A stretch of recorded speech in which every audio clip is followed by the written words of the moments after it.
How is writing a spiritual journey for you? I grew up in a very strict religion, so it didn't allow creativity. For some odd reason, I just need that pen to paper. I think I need to know that I don't need a machine to be a writer. Just get a union job. Would you just get a union job? I don't know what you're doing with this stupid writing stuff. I've talked to writers who are really big and they are always insecure on that blank page. But we just get to learn it. It's just like, oh, this feeling doesn't go away. If it scares you, that's what you have to write. And I was on the metro and I was really having a rough time. And I immediately pulled my journal out and I was writing that I was having a rough time. And then it started to get to, oh, that was the thought I just had. I'm having a rough time because I feel lonely and it kind of brought my story together. And I think being frustrated is an amazing way to get inspired. The writers that I enjoy are also writers that never outline. And the writers that I go, I'm not connecting with this book are the writers that are known for outlining. When I'm working on something, I'm there to serve it. And I'm there to serve my protagonist. I'm there to serve the journey. I want to serve the story the best way possible so the story becomes the best thing it can be. I found something interesting. I can't remember who said this in stand-up comedy, but they said when you do your first open mic night and you totally bomb, that's kind of your true voice. And then it takes about 7 years to get to craft and then to get back to that authentic voice. That's when I finally understand the entire beast that I've been trying to tame. Where and how do I bring a reader into this story with that first sentence? I kind of call it a handshake. I'm giving a handshake to the reader that's going to be like, I got you, here we go. Everything could go out. We can have power outage and I got my candles and my books. And I can have a great night. If I had the means to have a nice big house, the first room would be a library. An Uber driver on the way to the airport, one time I told him I was a writer and he had a screenplay under his... And it's just, and he was pitching it to me. If we're reading a book that's based in San Francisco and the guy who lives in San Francisco goes, oh yeah, I live in San Fran right over there. That would be like, no you don't, because no one in San Francisco would ever say the word San Fran. So there's something about the true authentic voice I think is almost maybe the child within us that kind of wants to come out and tell these stories. I'm just still this wounded human and this is my fingerprint on life at this moment in time. In the end, we write what we want to read. We write what gets us excited and gets us up in the morning. I feel like as writers, if we're doing our work, I feel like that's a life well lived, or maybe I'm telling myself that to keep me going. We want to start in a fun place today, Tony. We're hoping you can answer this question, and please feel free as many times as you'd like. If you finish the sentence, you know you're a writer if. Okay, you know you're a writer if you're scared of writing. I also, like, if you have imposter syndrome, I feel like that's part of the game. Any writer who says that they don't have imposter syndrome, I'm like, oh, okay. And then usually I'm like, I read their work and I'm like, oh yeah, it's not so good. There's almost a great, there's a formula to having that fear and then pushing through it. And I kind of feel what being a writer is. And then just putting it on paper, which is vulnerable. It's vulnerable to put an idea on paper. It's vulnerable to rework it. It's vulnerable and insane and delusional sometimes to continue to do it for a year, 2 years, 4 years. But then you do have something at the end and you can go, oh, okay, I think that worked. So writers, if they don't have imposter syndrome, then they're an imposter writer? Maybe. Okay. I'm being very hard on people who don't have imposter syndrome, probably because I have imposter syndrome, so I want everybody to have it. Sure. Yeah. There's was it Schadenfreude or whatever? Forgive me, my German is a little rusty, but thank you. I think it's the idea of like taking pleasure in others' sort of downfall. And I don't mean to say in this case, but when we see someone that we feel, insecure or whatever, and they say, oh no, I'm I don't have insecurity, you know. Right, and I Right, mean, I've talked to writers who are really big, and they are always insecure on that blank page, but we just get to learn it. It's just like, oh, this feeling doesn't go away, and sometimes, oh, this feeling's even worse because now I gotta be better than what I did last time. So now the pressure is even more to put something together, which is I feel like that's an important part of the process. I tell my students like we have to train like athletes. Like we just got to do the thing every day. And like in baseball, a guy might not make a catch for 3 days, 4 days, and then that one ball comes to him. He's got to make that diving catch but he's been training every single day, and he's been getting they're always out there throwing the ball to each other. So we have to always be at our desk, playing with the page, playing with the blank page, playing with our terrible draft to try to put it into a better shape, going, oh dear Lord, that character flaw is not coming out enough. Let's shift this around. Oh, but is this character serving our hero? All these things that we should be putting the pieces of the puzzle together every day on a certain level. So when we get to the big pieces of the puzzle, we've been working out the brain. Right, and I think too, I mean, that's what's great about listening to you with these different interviews that we've, had you on several times, and with Drinks with Tony, is that you are willing to be vulnerable and it kind of like talk about flaws or your perceived whatever, and some people don't want to go there, and I think it makes you want to lean in and listen to the person more.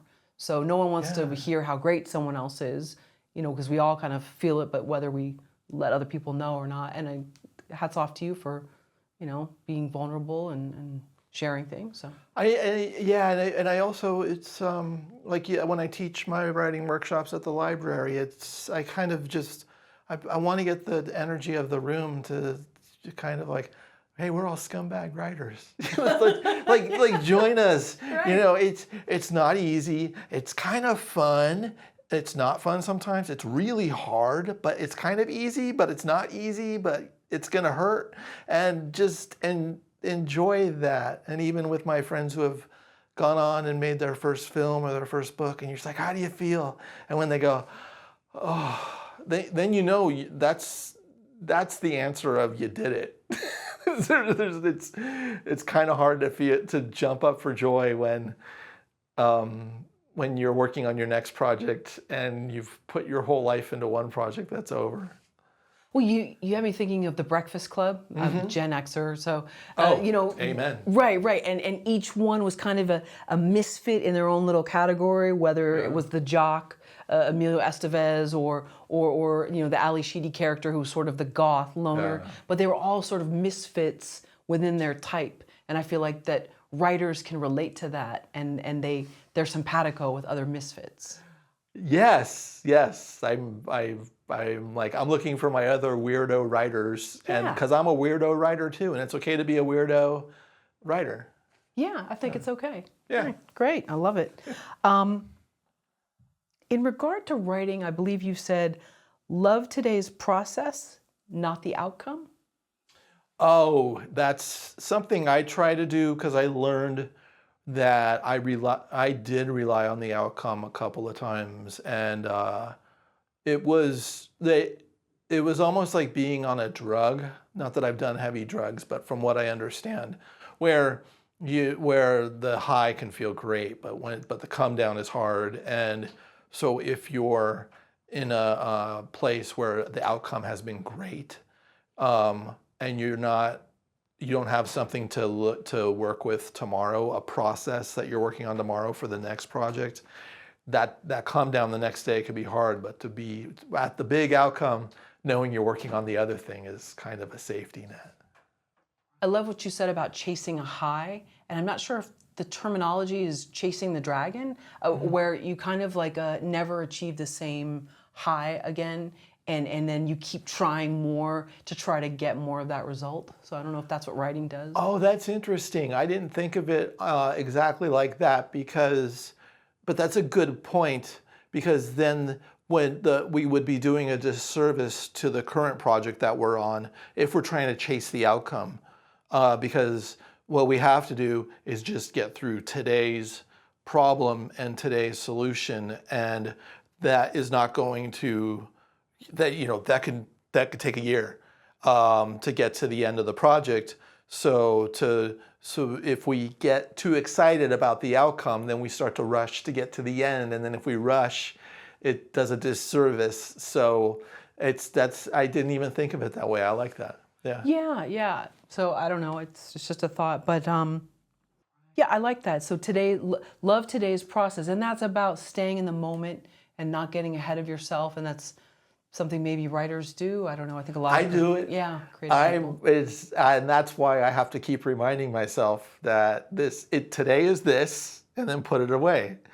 And also at the same time, other ideas are coming in that are like, oh, that would be so much easier to do. No, it won't be easier to do, because every idea is from our head down to the page to a final product is not an easy ride, no matter how great or how clever the idea is. It's never an easy ride to actually execute it. So so that's where it's just we put in our steps. We put in, if we're going to train for a marathon, well, we run every day, and that's just the thing. And the daily running's not doing anything for any notoriety. It's just we're like, oh, this is another day to get to the marathon and to kind of feel good with this process of all the oxygen going to my brain and whatever releases as I run. And I say this because I probably should run more.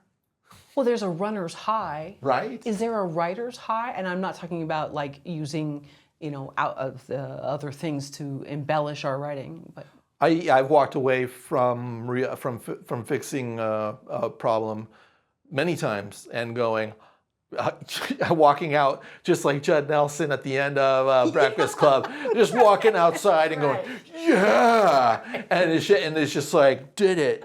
And and then I'll go get a glass of wine at a happy hour somewhere, and I'll read my book, and I'll just go, these people have no idea what I did today. And that's probably a little insane thing to think, but maybe it gets me through the day of those long struggling times of, I don't even know how this is going to work. Why am I wasting my time on this? Is the Simple Minds song playing at the end? Hey, hey, hey, hey. I mean, it feeds you when you hear, that was such a great ending. Yeah. No, love it. Yeah. Was there anything in life creatively that you wished you'd either tried harder, or maybe you tried too hard and somehow pushed it away? And this is creativity. Yeah. I mean, I grew up in a very strict religion, so it didn't allow creativity on a certain level unless you were being creative for how to preach or how to give sermons from the pulpit. And this kind of came to me recently when I was talking to someone about this, when they were saying, oh, of course you know how to just do public speaking because you were knocking on doors and getting doors slammed in your face all the time. And also doing, even from a very young age of about 7 years old, going up and reading Bible scriptures and explaining to a congregation and doing that over and over again. While it was an absurd way to grow up, there was also kind of a creativity in that, because I would always try to find ways to make the boring a little more interesting. And I was always trying to dig deeper into the scripture to try to find a little nuance or compare it to something else. And I think that was my way of getting out of the script of like exactly what we're supposed to do and being a little dangerous from the stage. And also that was a way where people came up to me after and really connected. And elders would be a little more like, you might want to tone that down. And part of me was like, no. So I guess I felt creative giving Bible lectures, and I felt creative knocking on doors and irritating people on Saturday morning while they were watching cartoons. And I was there to talk to them about the Bible, but I was trying to do it in my own creative way. And then, 10 years later, my soul got crushed, and I went, wait, it's wrong? That my belief system that I was in. And And then that was many years of anger and such. And then, but now looking back, I can come back to it and go, wait, you know what? That creativity may have been there all the time. I was just using it in a way to funnel it in the way that I could, in the way that was allowed in my strict family environment and my strict religious environment. Do you think that made you less sensitive to rejection? Absolutely not. Oh, okay. I thought I have a breakthrough No, here. it's so great. I Okay. wish it was. I wish it was. And I got to tell you, I'm querying agents right now with my novel, and it's just I'm the guy that's like, you just got to go out there and get the no's and get the rejections. And man, it's, one agent has it right now, and it's under submission with her, and I already know I'm getting a no, and then but at the same time, it's like your baby. So I'm trying to be cool about it and trying to be aloof, but at the same time, and when the rejection comes, it's almost a relief too. It's, of course they were going to reject that. Why wouldn't people reject me? And when the yes comes, that gets a little scary. But, right, and we can go into that part because that sounds interesting too. But I guess I just want to go back to because you put yourself out there so much from a young age, whether it was by choice or not. I just wonder, you've had a successful show for years, Drinks with Tony. You've done so much. You've had zines and all sorts of stuff. Do you think because you've been told kind of like no, that you're not afraid to try it? I think that's a great question, because I think I used to be less afraid to try new things, and as I've gotten older, I've been more, or maybe it's because where we're at in society now, where I get a little more like, oh, what are people going to think? And that could probably also be a problem of having some successes, and then it's just like, oh wait, what are people going to think if I do this? And I've been working on this actually for the past few months and trying to get back to my younger self and going, dude, you were DIY punk rock, like just put it out there. Because what happened with Drinks with Tony? Drinks with Tony was something that could have been swept away easily, and I just kept doing it. And then all of a sudden people were like, well, I guess we got to go on his show if we want to publicize our books. And I'm just like, really? Me? So I got to continue to remember those small wins, even when I felt like I wasn't doing anything in any way that was contributing to society and maybe was massaging my own ego. And I want to be, and I'm always worried about that, but that might be a Gen X thing where it's just like, we got to stay down here, man. And we, I'll sell my zines, but it's in person only, and then it's on the corner of La Cienega, and yeah. Right, we don't want to appear to be a sellout. Right, and it's $4.30, the cost of printing. Right, yep. And that might also be a Bay Area thing too. It might be, we yeah. can both agree on working class San Francisco. Right. That was instilled in us in the 70s and 80s, and then we grow into, oh yeah, we better do this, but it better be working class and not, as my great-grandparents would say when Noe Valley, the neighborhood in San Francisco, they'd be like, those yuppies are coming in. Right. Yeah. And that was such that was you never wanted to be thought of as that. Like, no. That was what made the Alex P. Keaton character so funny. Right. Because he was everything we were told don't be like, and he reveled in it, and he was proud of it. And so that's what made it so great to watch. Yeah, and it just reminded me of, because I lived 1 mile away from my grandfather when I was in San Francisco, when I was writing the book that became Confessions of a Teenage Jesus Jerk. And when I would visit him, he would make fun of me for being a writer, and he would always bring me down. And I was like, this is too hard. This is too hard to work on this, where I already feel this awful self-doubt. And then to have someone who should be like, hey, good job, kid. And he's just like, just get a union job. Would you just get a union job? I don't know what you're doing with this stupid writing stuff. And it got to the point where I'm like, I can't hear this anymore. And I just stopped talking to him until he died. It was like, I had to actually cut him off in order to keep my head in the game of my passion. And he was, just really dirting on my passion and making me feel awful. So Do you think he'd be proud of you today, or you'd still butt heads? Oh, we would still butt heads. And if there is a heaven or an afterlife, he's probably sitting there smoking a cigarette, going, "That good for nothing." So yeah, I come from a long line of DuShanes that go, "That good for nothing." How is writing a spiritual journey for you? Oh man, that's a question. It is a spiritual journey. It's a soul calling journey. I feel that even without any outcome, I have to write every day, and I feel like the writing every day puts my thoughts together, or what's going on in my head, and I feel like it makes me it shifts my perspective where I see my ideas on the page, because I write my morning pages where I just go ahead and write whatever's on my mind, and things that make me sad, and I'm including the gratitude as well. And I believe that's especially now with our phones and the doom scrolling in the news. It's just like the beauty of having all of that out of the way. And plus I handwrite all of this too, and I guess on a spiritual level, it soothes my soul. And I just traveled to Europe, and I was in Paris, and I still get panic attacks, and I still get a lot of anxiety. And I was on the metro, and I was really having a rough time. And I immediately pulled my journal out, and I was writing that I was having a rough time. And then it started to get to, oh, that was the thought I just had. I'm having a rough time because I feel lonely and it kind of brought my story together.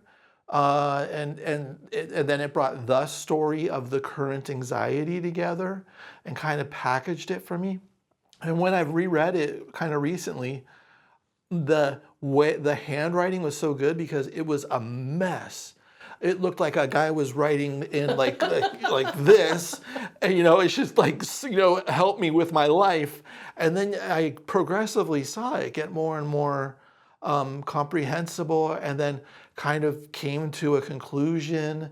And a very nice older French man saw that I was worried and asked me the stop I was looking for, and I got to engage with him. And it's just the beauty of my anxiety, and that actually let me engage with him and then talk to him a little bit. And then I went on my way and had the wonderful rest of the day. But to write kind of in a way where I narrate my life as this one part of my writing, which we'll never see publishing, but narrating the life and narrating my story kind of brings the story of my 3-act structure of life, which I still hope I'm in Act 2, but that brings it kind of is a beautiful way to shift the energy from oh crap, what's happening here? Oh crap, what's this? Oh my God, I'm having a panic attack. To wait, let's get down to the writing part, and that's amazingly spiritual. I'd even call it religious. And so this man helped you. He sort of saw that you were maybe a little nervous or whatever. Yeah, he's an older French man, and I can speak enough French to not, I can understand a little more, and then he realized right away, I got to talk to you in English, which was, but just those are the moments when I'm traveling. Those are the moments that I cherish. It's just like, oh yeah, and that was the Eiffel Tower, but I'll never forget the face of that Frenchman with his gray mustache. I should have took a photo of him. I didn't, but I got the photo in my head. Wow, that's amazing. And so even with panic attacks or being scared, you still find that you push yourself to go to new places? Because I know that's part of, I think, panic is I need to have my route that I go, my safe route. Yeah. Mm-hmm. I mean, even getting here for our interview, I do the same things. And I'm also, I've gotten to such a better place. And I remember our first interview, I was, gripping the wheel of the car, and at the same time, got here and had the most, amazing time. Because I know once I'm here, I'm in good hands. Oh. But but today it was just like, oh yeah, wow, the anxiety is like at a 2 instead of an 8. And how fun is it to be at a 2? Like, this is cool. And it's a beauty. And that's a good reason why I keep journals too, because I can look back at my old journals where things were really bad on certain, and I was just like, oh wow, I forgot I was feeling that horrible. And now when I keep track of certain things, or I write the story of what's happening in front of me and what's happening in my mind, that shifts things. And it's something that I've loved about being a writer, is that not only am I writing fictional characters, it shifts me to like, I am writing my life story by the actions I take. And that kind of blows my mind. The struggle to wrangle a story, what does that mean to you? The wrangling, I think of the term I've used a lot, which is taming the beast, because it's such an almost ethereal thing to take an idea and then to make it a narrative. And then if it comes out as a book or a film, to have so many people involved and they're trying to bring this small idea that you had one day that was like, I'll try that. And then after a lot of work, it's a thing. And it's just so strange to have a thing and remember the day and the moment that idea came to the head, and then what it became, which was so different usually than what the original idea was, but yet close. So is it almost like, let's say, a snake wrangler that's like holding these venomous snakes and putting it over here very carefully, or no, it's just more, it's like this kernel of something, and it's... Or maybe it's like taking a piece of string and trying to make it straight, and it just never goes straight. Oh, okay. Like, yeah, the wrangling idea. Yeah, it's because you're also wrangling characters. You're wrangling world building. You're wrangling tone. There's a lot to put into the overall narrative project, and at the same time it needs to be done on every single level and every single scene, and it's not easy to get. Sometimes it's not even easy to get the theme. It's so, like, a lot of time, some people get their theme right away, and I'm like, I don't know how you got your theme right away. I needed to spend a year on it and go, oh, that's what I was talking about. Okay, and then it goes faster. I wish I knew how to do it as quick as some of these people do, but. So maybe it's more, and forgive me for these weird analogies, but like threading a needle. If you've ever sewn, I'm going to put a button back on something, and then you're trying to get the thread, and it's not going through, and it splits. Yeah. And you're trying. Okay. Yeah, maybe and that's it. Pricks you, and you're bleeding a little bit, right, and you got it. And you're just like, all right, well, let's do this another way. Which, by the way, I sewed my first button about 2 months ago. Oh, great. I know. I bought a sewing kit, and I sewed my first button, and I did it wrong at first, and then I did it right, and it was spiritual. Yes, you have agency over your clothes. You can, don't throw this out. We fix it. Right. Oh, yeah. No, it's liberating. Yeah. To do the button. That's great. I like it. We've heard someone say you can't fake depth. You have to dig for it. Yeah, I would. Oh, yeah. That makes a lot of sense. And I feel like when I read writers or I'm reading scenes, I could feel if there's the honesty in there, or I kind of call it the honesty, where I feel like if the writer's coming from an authentic place or trying to push it, like trying to push a certain angle.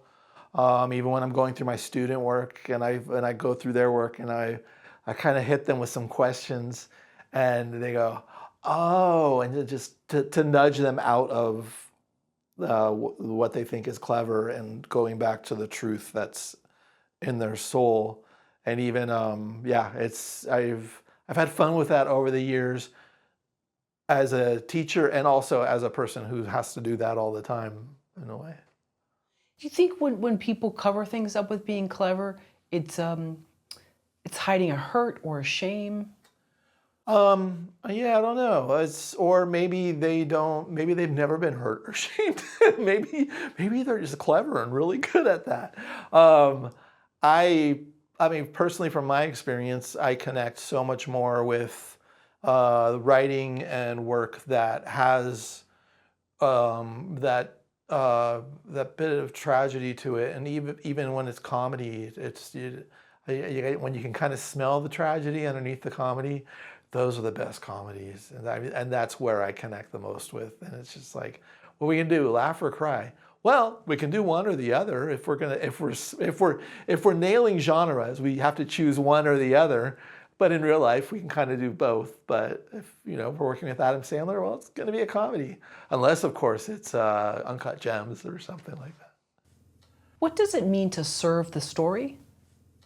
Oh, I say that a lot to my students, and I also try to do that myself. And for me, I feel like it takes the ego out of the story, because when I'm working on something, I'm there to serve it.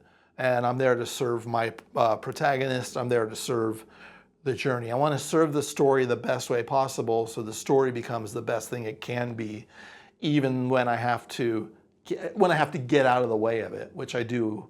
You ultimately have to get out of the way of a lot of things, and then I lose all. I'm like, oh, I'm losing this, I'm losing that. And so when I have students in my workshops, I tell them that they need to serve the story. But as an instructor, I'm serving you so you can serve the story. So I'm gonna give you notes, and I'm gonna come at you with ideas and ways to go about it, or even let you know there's no conflict in this. Rewrite the thing, but I'm not saying that to intimate in any way that they're doing it. They're a bad writer. I'm saying it to let's serve the idea you have, and I want to serve you to serve that idea. And I think that really lets students, especially, off the hook, because then they go, oh, Tony's giving this to me because he actually truly cares about the story. And I do truly care about my students' stories. I want them to succeed. I know there's some teachers out there who are like, don't give them all the ideas. We pull back a little bit. And I'm like, no way. I want them all to go get Oscars, and they don't even have to thank me. I could just smile and go, I was a part of that journey.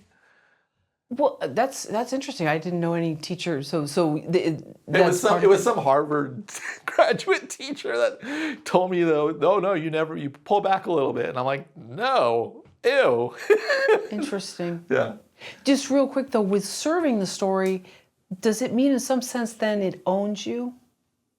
Yeah, that's an interesting way it does own you. And it also, there's also a responsibility in that. There's a responsibility for me to take care of this story, almost like I'm taking care of a kid that needs to go out into the world. And I just had this conversation with a writer friend of mine.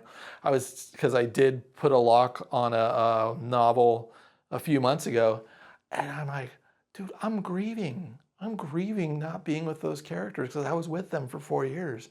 And the book's done and it's ready. And now goes the process of going through the gatekeepers, which it's hard, but you want the gatekeepers to take you in, and that'll take a while. But I'm really grieving the process of not showing up to Sebastian every day. And it's almost like I broke up with a girlfriend that was great on every single level, but now we can't see each other anymore because I'm done. It feels off. Can you do a sequel? A continuation? I actually have. Yeah, I have the next two books that can be done, or the series, which the second book can play really into a serial type on this book. So I've created this world that took so long to get all the rules together, and then you pull back and try not to info dump on the poor reader, and then it's just like, okay, now it's together. And even the ending of the book is a setup for what could be either a future series or a future book. I see it as a book, but I also see it as a series too. That's interesting. What would that look like, an info dump versus not? You mean you'd be telling too much up front?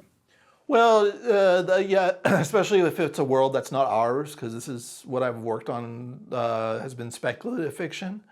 So there's, especially in early drafts, I have all of these rules. I have the rules of the different people and the hierarchies, and it's good for me to know that, but it's not good to have every single detail in there for the reader.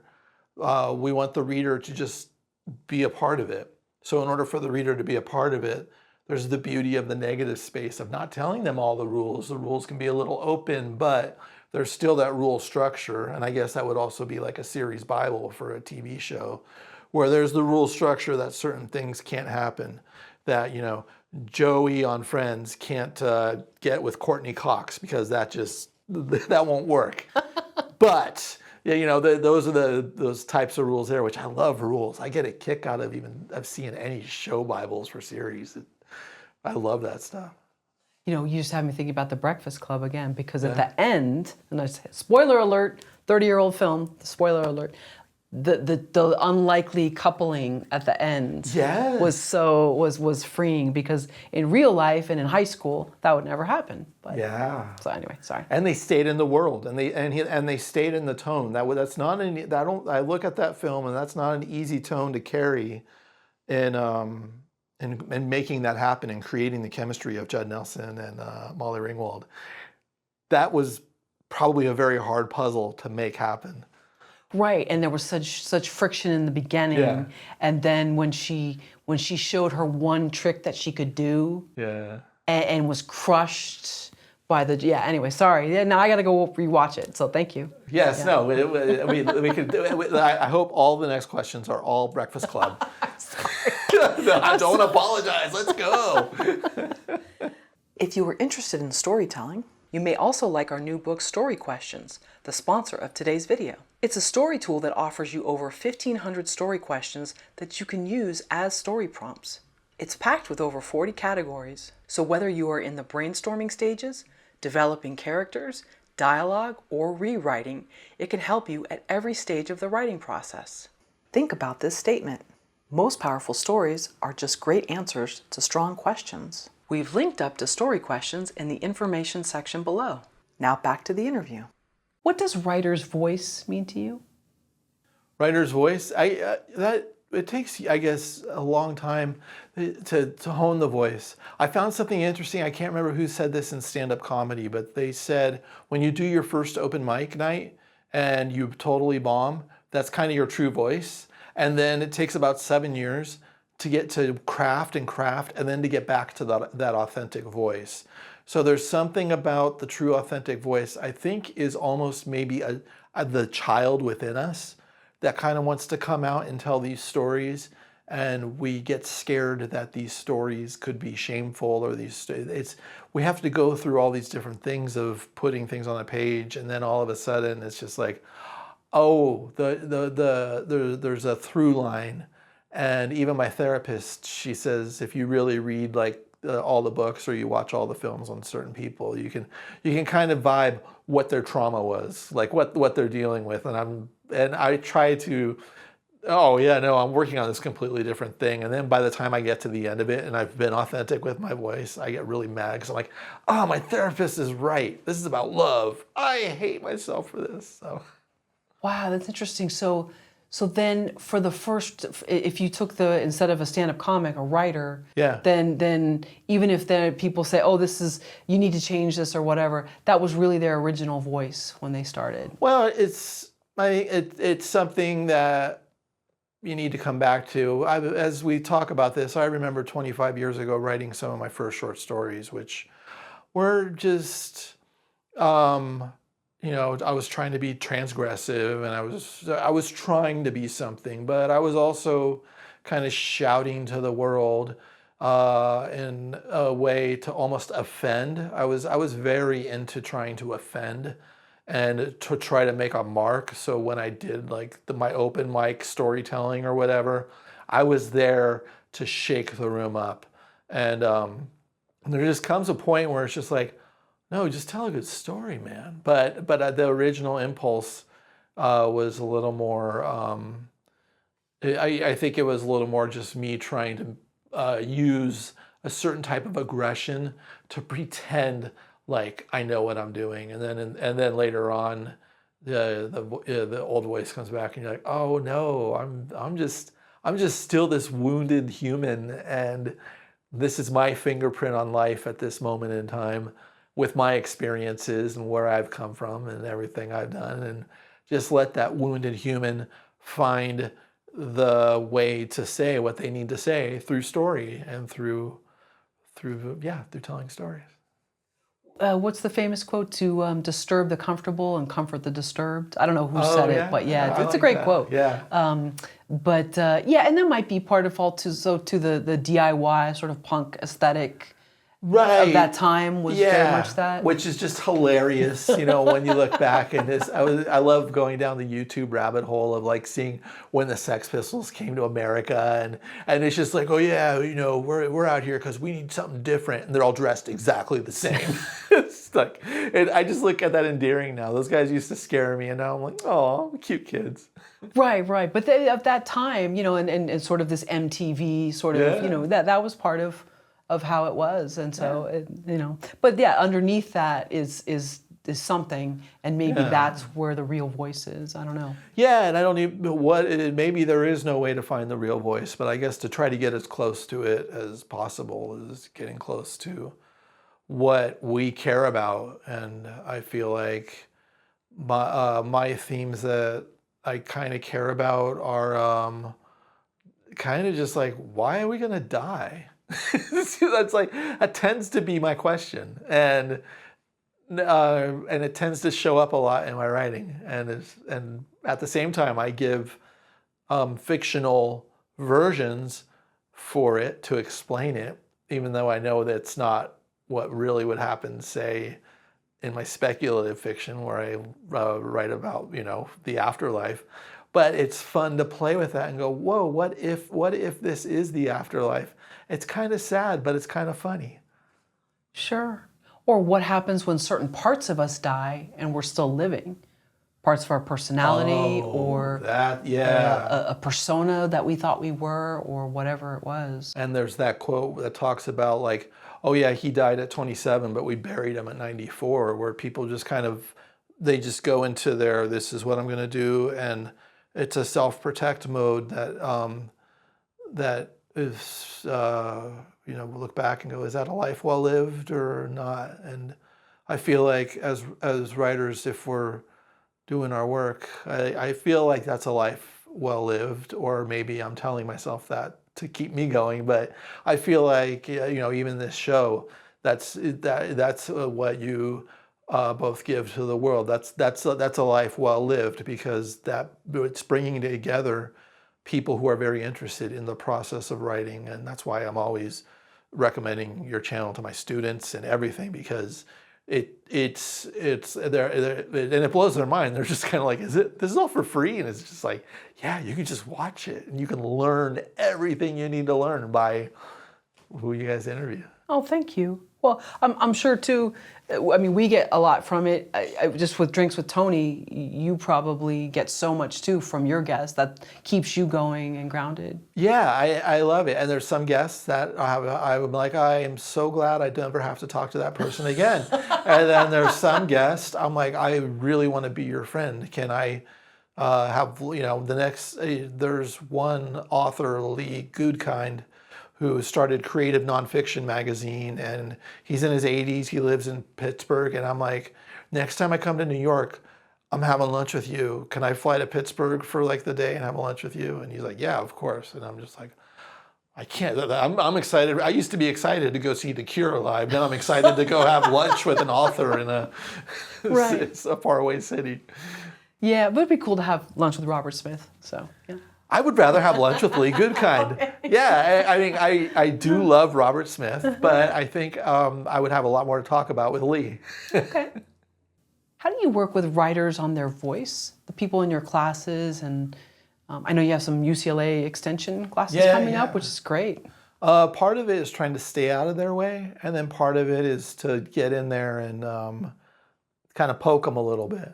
I had a writer once many years ago, and she went off and had a 2-book, 6-figure deal and all, and it's so great to see all that happen. But one of her character, her protagonist, was a young 12-year-old girl, but the mom wasn't being fleshed out, and she was also a mom, and I really made her, I was like, write the mom, you have to dive into the mom story and the mom wound in order for us to understand the kid. So that was a little nudge. I don't know if that's a voice nudge or if that's a nudge. Maybe that is a voice nudge because she related too much to the mom, where it was just like, no, get into the shadow self, get into the horrific thoughts that we all have sometimes, and then pull back. You said that sometimes you poke the student a little bit in terms of their story, and then other times you stay out of their way. And I find that interesting. Can we explore that more? What does that mean? It's I feel like after years and years of reading student work every day and then reading work all the time, because I'm always reading a novel, I'm always taking in writing. Something just kind of clicked where I kind of know when a person isn't going all the way with it or is holding back. And it's so hard for me to explain. And it finally clicked when people say, even about screenplays, where they're like, oh, I know on the first page or the second page if it's a go or not. And it's just like, I do now. But I can't explain why exactly, because it could have everything in place, but you feel it. It's a feeling where you go, it's just not, they're not there yet. This doesn't work. Or, and even on novels, where I try to give novels grace of about 20 pages, but after 20 pages, sometimes it's just taste, but other times it's like, oh, this, you could kind of tell the person's either trying to be safe or trying to be too transgressive and like really stick it at you, which is where I went in my early days. So and then also, I guess a lot of that's vibing the personality and also vibing the story, because some of these stories that my students come up with are pretty intense. When you were writing, do you think about voice, or do you just write? I mean, you talked about how being transgressive before, and you kind of really wanted to shock people. Yeah, that's the thing I don't think about. So especially on first drafts or even on second drafts, I'm not thinking about voice. I'm thinking about getting all of this on the page. I guess there's a certain point, and I guess this is 25 years of putting in a lot of daily work and then some gaps in that, but where I know my voice, I know where I can go, I know what I'm not good at. If you said, hey, here's $1 million, write a political drama, I'd be like, okay, great, and then I'd pay someone $750,000 to write it for me because I just don't know that world, and so, but it's. But I also know that I can't serve that world. I guess that's where the key is. So what are the themes that I can serve? I kind of know. So I just dive into that, and then I dive into it completely scared, and it's a freezing cold pool that I didn't dip my toe in, and just go at it. So. And have you seen different genres, like maybe a romantic comedy? I don't know if that would be your thing to watch on a Saturday night, but where the voice was a certain way that didn't matter what, it was light and candy coated, but there's something authentic about the voice. I love certain romantic comedies. One of my favorite romantic comedies is a Meg Ryan movie called French Kiss. Okay. And I adore that film, and I adore it, I think, because her journey is such a beautiful message to go with your heart, but she is fighting not going with her heart. She's fighting to be among the status quo and to just get married and get the house. And she's scared of it, and she's scared of flying, and she can't even get to Paris, but her fiance is cheating on her in Paris. So the whole act 2 is her finally getting on a plane to go to Paris to get her fiance back, to bring back what she had in life. But she had to get on that plane and go to Paris to learn about who she was and what she really needed. And I just got chills saying that. The movie is hard to find on streaming. I don't know why. There must be some like copyright issues here and there. But I got the DVD and I watch that maybe once a year, and just so I could smile. And on my Saturday night, as I'm eating my bonbons and, wishing I had a cat that I could just sit there and... Tony, why do you journal?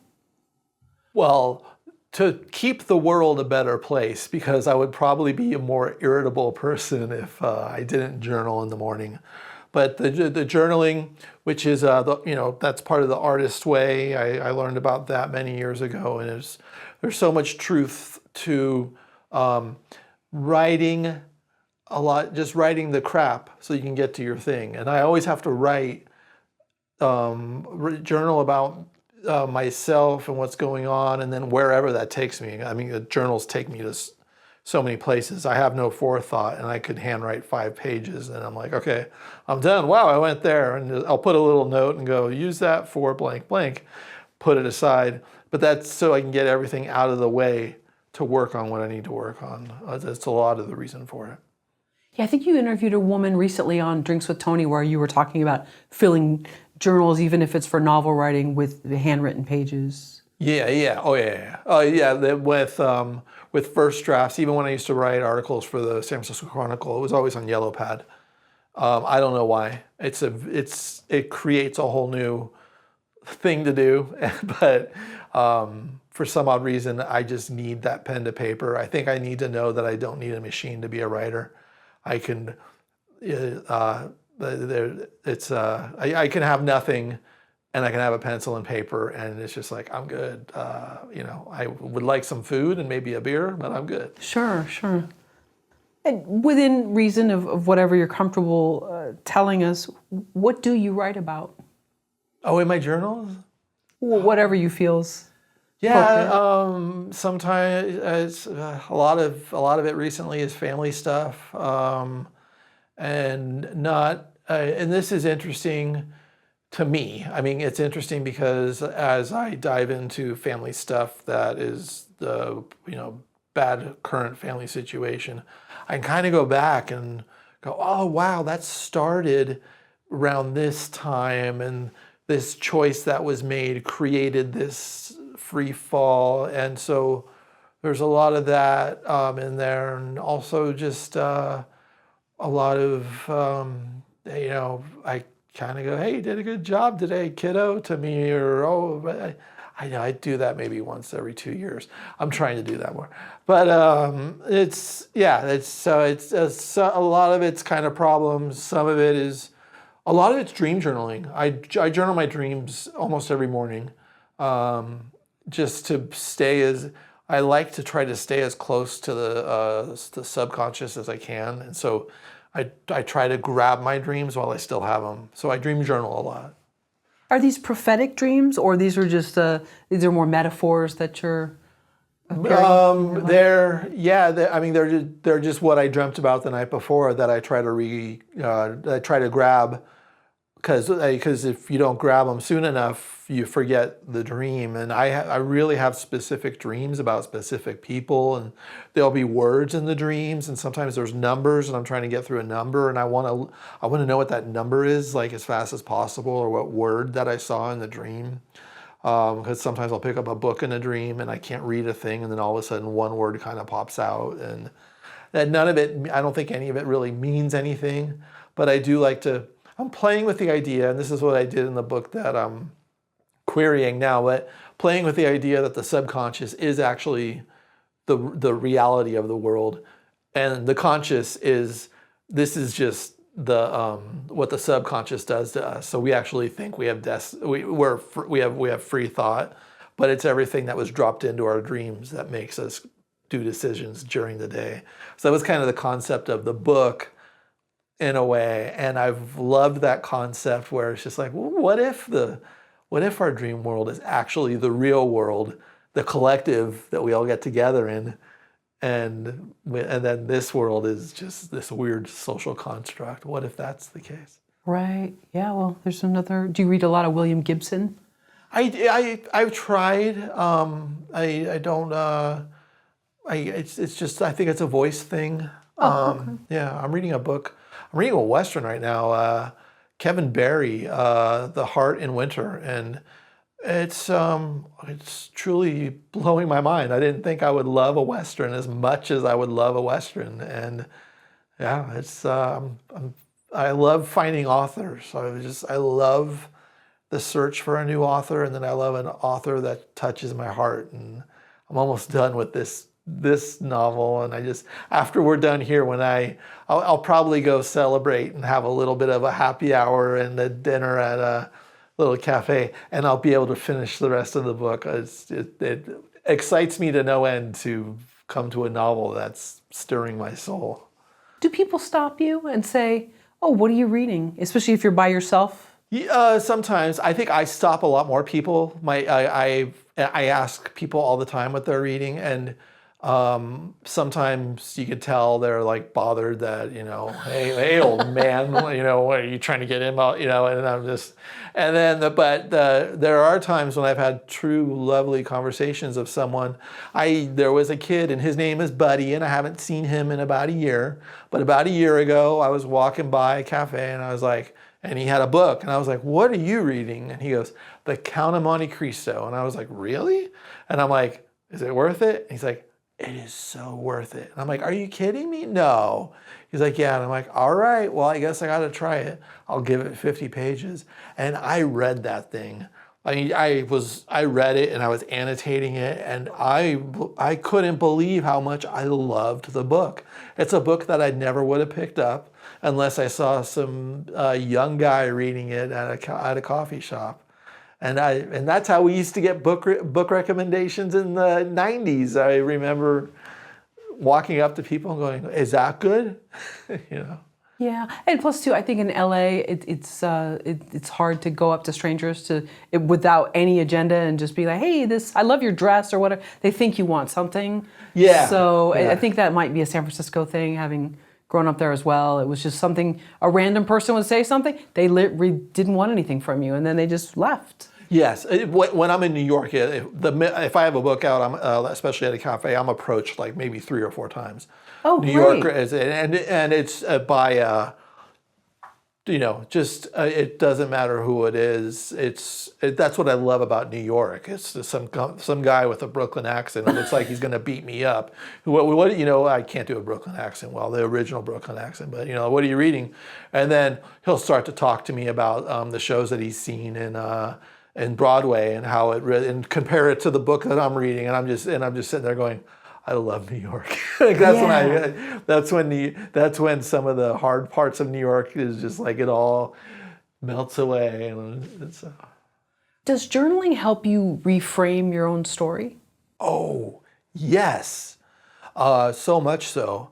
Not only journaling, but also just writing, I think, reframes my story. Because when I'm journaling, things that are in my head that feel like they're of utmost importance, when I write them down, they become less important, and and then I'll laugh at myself and go, why was I irritated by that? Oh wait, I'm the problem is a very common commonality, and not I'm the problem, but it's just I'm seeing it from a certain way. So calling it a reframe is really good, and I think that's not only journaling. I think that's also when we write fiction, and we're using these characters to kind of reframe our theme of life, or what we're trying to express. We get to use characters and play with them, and those terrible antagonists, and it's just like, well, the antagonist is also me. It's all coming from me, and we can allow these parts to come together and be pulled apart from us, and kind of pretend like it's not us. Do you also allow yourself to feel empathy for yourself, not just for these other characters, but for yourself. Yeah. And then I have a hard time. That's something I've dealt with many years. A hard time finding empathy for myself. But the act of writing when I'm journaling and when I'm working on fiction always creates empathy. Empathy is such a good word, and it's the same when I'm reading novels or I'm watching films that touch me. I feel. That's why I feel like writing has a spiritual and religious connotation to it, because I think universally, if we all read and we were writing, I think empathy would go up. There would be a lot more empathy in this world, and a lot more, people shaking off being so reactive, just like or just kind of like, we all just need a hug. Right. Yeah, I remember watching a woman at a store once, and the way she handled something was so she just laughed it off, and she just said, people are fascinating. And it was great because the guy was so rude to her, and I forgot what happened, and she's like, I'm sorry, whatever. And he's like, I'm sorry for you. And like, she handled it so gracefully. Yeah. And I can still see it. I think it was at a Kmart. And she handled it so wonderfully. And she just said, people are fascinating, and laughed and just walked off. Yeah, and I would have followed her and said, can I be your friend? I know. I need to learn from you. I think the guy was trying to return an old battery that had already been used and butt in line, all this stuff. But she handled it with such grace, and I'll never forget it. And I think it was like 15 years ago. Yeah. But I guess when you talked about having empathy for yourself, do you see people that have maybe too much and paint themselves as sort of like the hero of a story that they're really maybe not? Or others that, as being tough on ourselves, that we actually need more. You said before, we kind of need more empathy. Yeah, I maybe that's where we play with the ego part of it, because the ego is always there, and it's just how do I, I guess this segues into how do I stand out of the way of my fiction. But I guess in journaling, I got to get right in the way of my writing. I have to be totally on top of it and my authentic self, whether it's a good or bad thing. And boy, if people read my journals, they would probably be like, you're insane. You're insane and you're not a good person. And it's just like, but it's what a lovely release to get that out, because I think we all have good and bad in us, and why not let it be on the page? And that's where we have empathy of self, because then we know, wait a second, other people feel that way. And that's the beauty of so much of this, is when people even say, where they say, oh, I saw that, or I read that you wrote, and I feel the same way, but I can never say it. And I was just like, oh, you can just write, You think that's part of our biggest fear as writers, that people will read our work and say, wow, she's really awful. She's a horrible person. I feel like I come up to that a lot, where people are like, oh yeah, my parents would have to die before I wrote that book. And I'm like, well, what are you writing now? And they're not writing anything because they're waiting for their parents to die to write the book. And I'm like, guess what? You're never going to write the book, because you're not doing the practice of writing. So start writing now, because guess what? It could take 5 years to get published, and it could take 10 years to have a film produced. So you don't want to start that, it's when you want people to not know your true inner thoughts. And oftentimes they don't want to know, they don't want their friends or their family to know this possibly can get me in trouble. And I'm like, if it can get you in trouble, that's what you have to write. If it scares you, that's what you have to write. And I kind of have always, the minute I feel, I'm like, I can't write that. And if the feeling is scared, I have to write it. That's like some insane thing that I do. That it's how I push through that. And then all of a sudden, being scared of writing it was nothing. Just like driving across a bridge that I'm scared of. And you're just like, oh wait, that was just driving across the bridge. But when you're in the middle of it and you're having a panic attack, it's life or death. And then it's just like, oh wait, no, it's just driving across the bridge. Right. But it's not just people that know you, it's the strangers too, or future coworkers can be just as bad. Well, and I truly think that I have been passed by on things because of what I've written and what's out there, where it's people will go, they can see it on the internet or they can see it at a library and they can go, ah, no. I received a no so fast from agent query for my new book I queried. I was referenced to this person through my old agent, and she's really sweet, and so I was just and it was like I got the no. I got the no of my when I sent the synopsis and whatever. It was within 10 minutes. And I was just like, I need to look up who he represents because I rubbed someone the wrong way at that firm.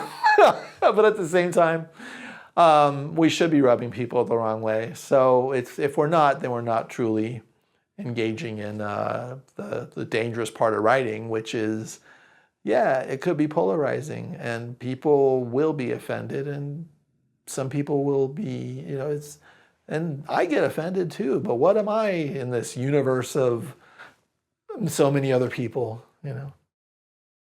What is outlining?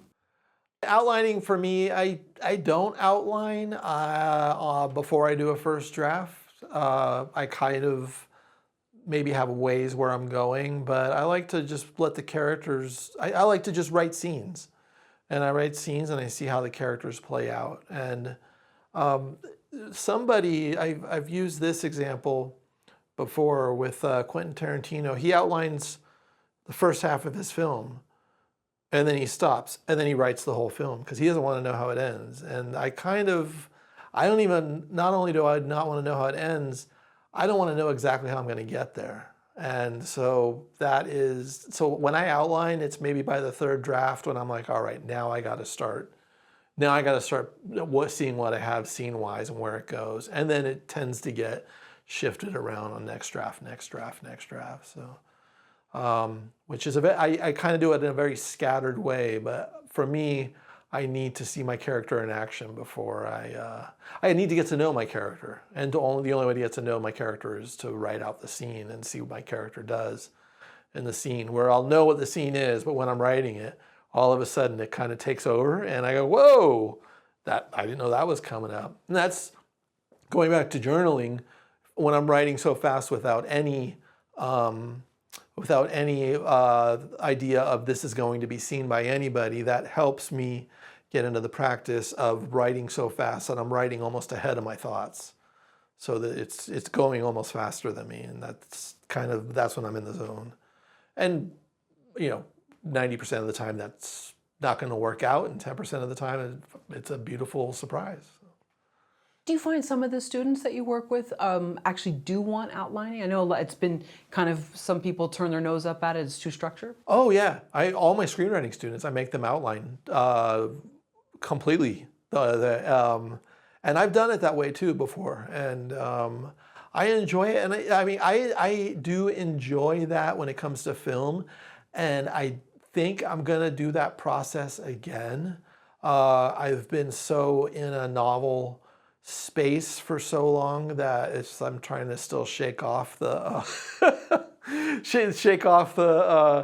prose, but I'm excited to get back to script, and part of me is almost excited to go, you know what, we're going to outline all the beats and let's see what happens. So I guess outlining, my answer is very vague because I find it very useful, and I also I have a reluctance to it, but at the same time, it works.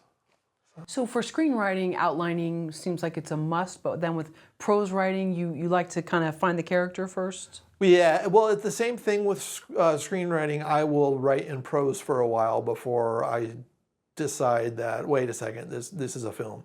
With the book that I just finished, I was writing it as a screenplay, and I went, oh crap, this is a book. So I think there's an area of time where the story tells me what it is, and sometimes it's not the medium I'm working in. How soon were you into the screenplay before you realized it was a book? I was maybe 10 pages and some outlining. and an outlining of the points I needed to get to.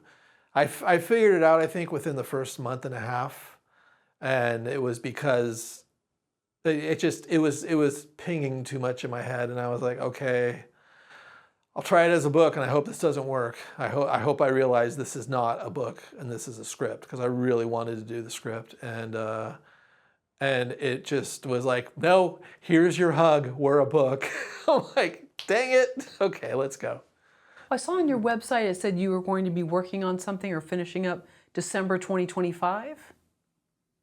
Is that what you're planning on starting? Or are you like sort of? I have been working on an idea for a film that I've been kind of plotting out, but I've been plotting it out very slowly as I've been working on other things like new workshops that I'm putting together, as well as I just got started on Substack, which I'm like excited about, and I'm treating it like I'm sending my work to my old editors at the Chronicle or at Mother Jones, and I'm like, relax, dude. Not everybody's putting in this much time for one post. And I had one that was like 5,000 words, and I was structuring it and I got it down to 2,000, and I'm just like, can you put some that are a little, stop your long form journalism and have a little fun with it too. Well, I am having fun with it. What is it, Tony DuShane or Substack? It's just DuShane.substack.com, yeah. Okay, great. Yeah. And this is recent that you just started it? Yeah, and this is something that I'm glad that this came up, because this is something that I've had in my back pocket for a long time and people have been telling me to do. And I was just like, I felt uncomfortable doing it, because I felt uncomfortable putting something raw out there, or only working on something for a few days and posting it to the public. And I finally just went, would you just do it, dude? And I did it. And this is when I was in my, I was in that space where like, oh, they'll find out that I really suck.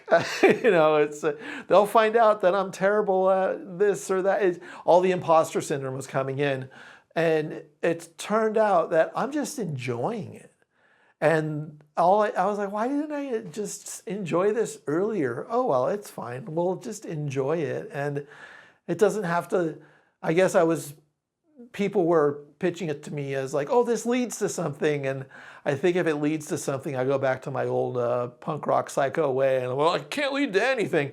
If I don't give it any pressure, then it's fun.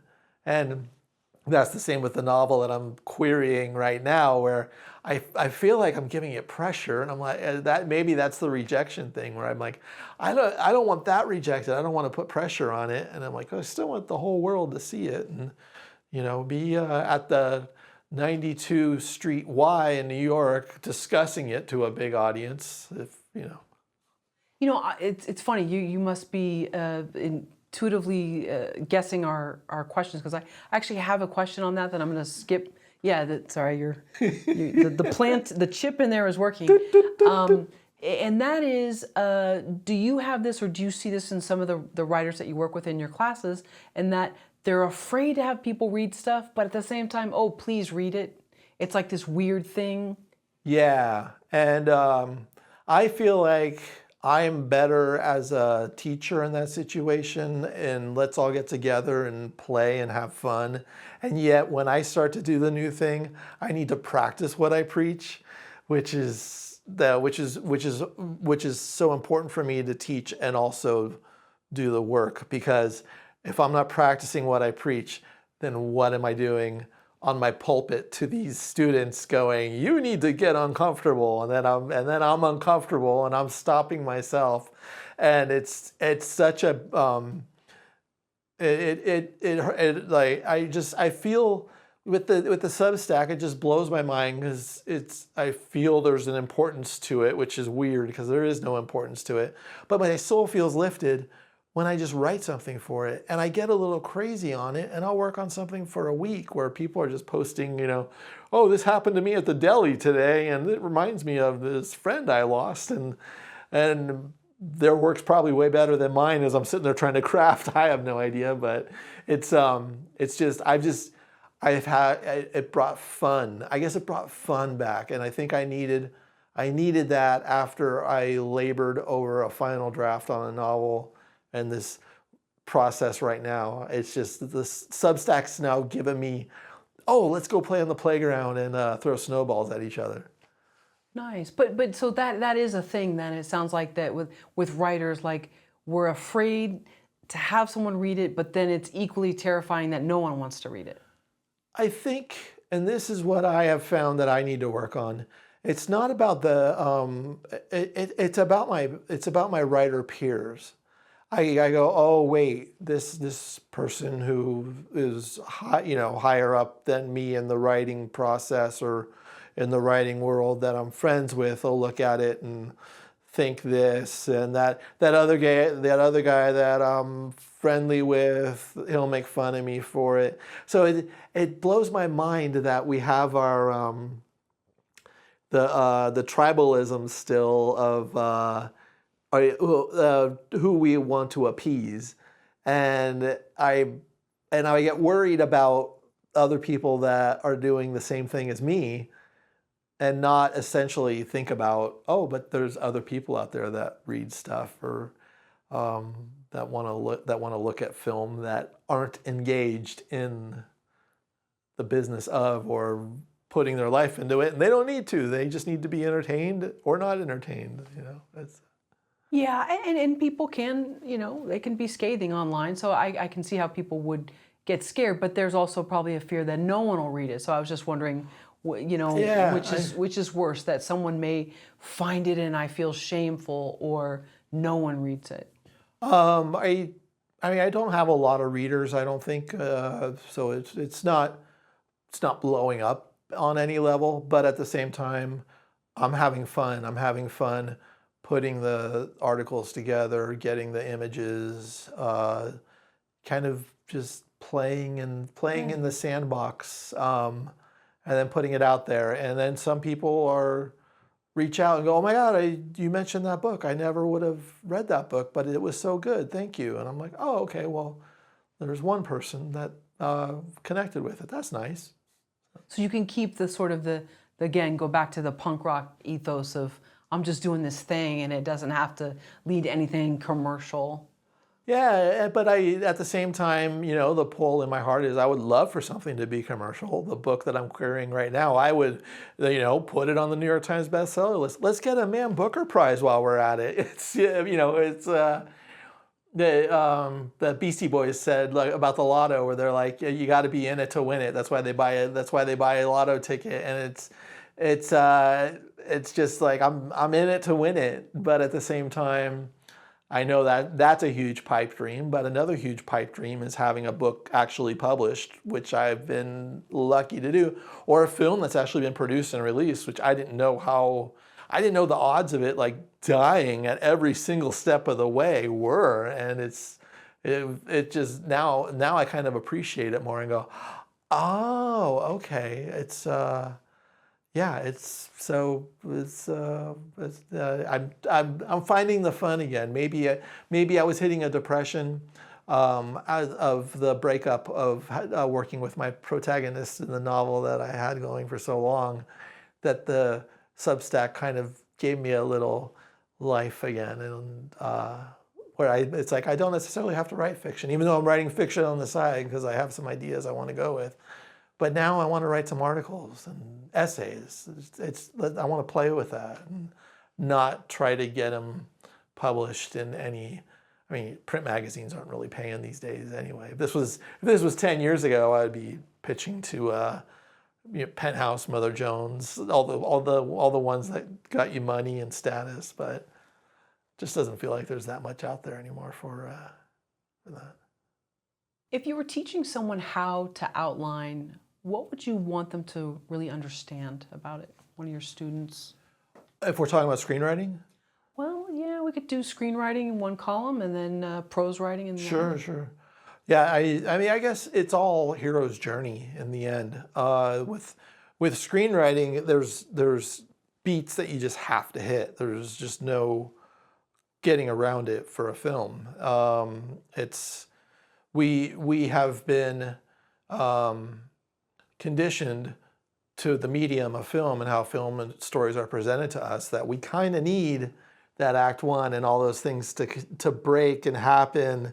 And if act one goes too long, we're not sure why we don't like the movie, but the problem is act one went too long. Whereas if we're looking at a novel, there's so much more leeway for how to get to a place, and that's where your voice is so much more important, and the voice should carry through.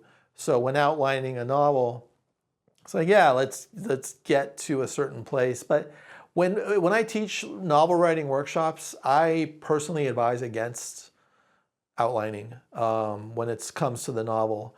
And I feel like I've learned over the years that the writers that I enjoy are also writers that never outline. And the writers that I go, I'm not connecting with this book, are the writers that are known for outlining. And it's just an aesthetic choice. And there are a lot of people that love Philip Roth. I can't read Philip Roth, but Philip Roth is an outliner, and it has nothing to do with me being the king of taste. It's just I don't connect. Why is the first sentence of a novel so difficult to write? Oh, it's because it has to set the tone.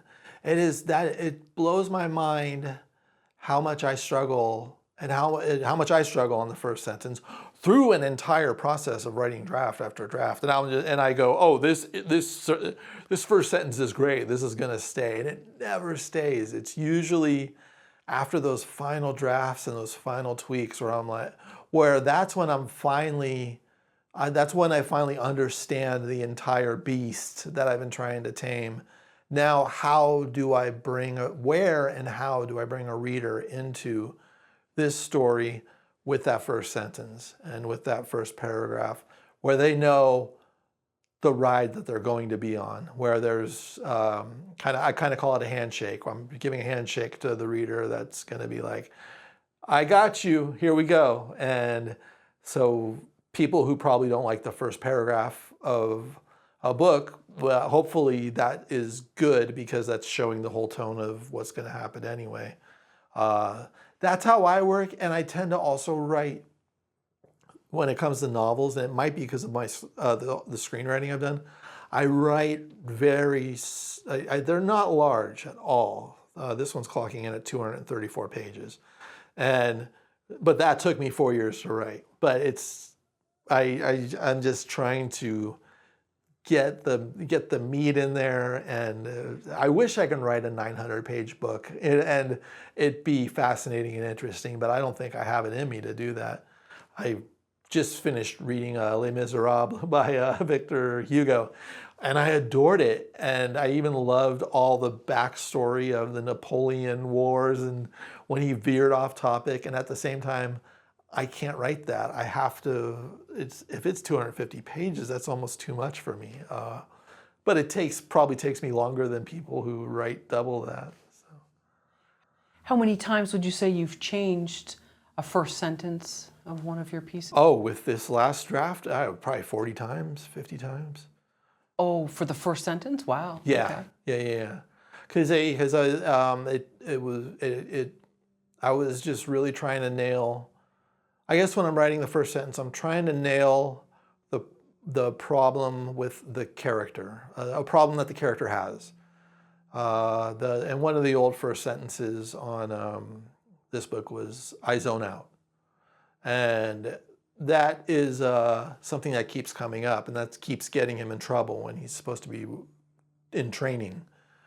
So that's why he gets in lots of messes, because he zones out. And people keep telling him, you got to start paying attention, stop zoning out. But that turned out to be not the first sentence. So but I thought that was the first sentence for a while. But it just moves around. Yeah. And who knows, maybe it gets to the agent and the editor and who buys the book, and they go, you know what, have you thought about this? And I'll be like, oh, you got the first sentence, what? So. What makes for a great opening line? Yeah, it's interesting. It doesn't have to be fantastic. I think it just needs to be the tone. It needs to set the stage. I'm trying to think of the first line of the novel I'm reading now, because I try to remember these first lines too. But it doesn't have to be spectacular, but it just does have to get us there. It has to kind of be it. But also not give it too much pressure. But it's it. Like, this is the tone. And if it's a beautiful, flowery romance book, I hope that first line is beautiful and flowery. And if it's a condensed, let's just go have some fun. I hope it's hey, we're having some fun. This is going to get weird, which is kind of the tone that is the book that I'm querying now. It's just like, hey, we're going to have some fun. There's heart to this, but it's going to get weird. So, what should happen in the first paragraph of a novel? We want to be pulled in. So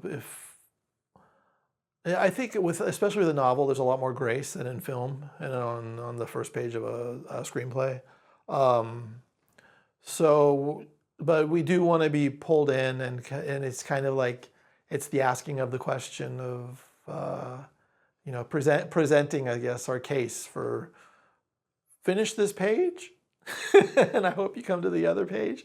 I love, I haven't done this in a while, but when I teach novel classes, I do a whole lecture on first sentence, first paragraph, first page, and we go over a ton of different books. I don't tell them what the books are. I photocopy them, and then we get to go through them.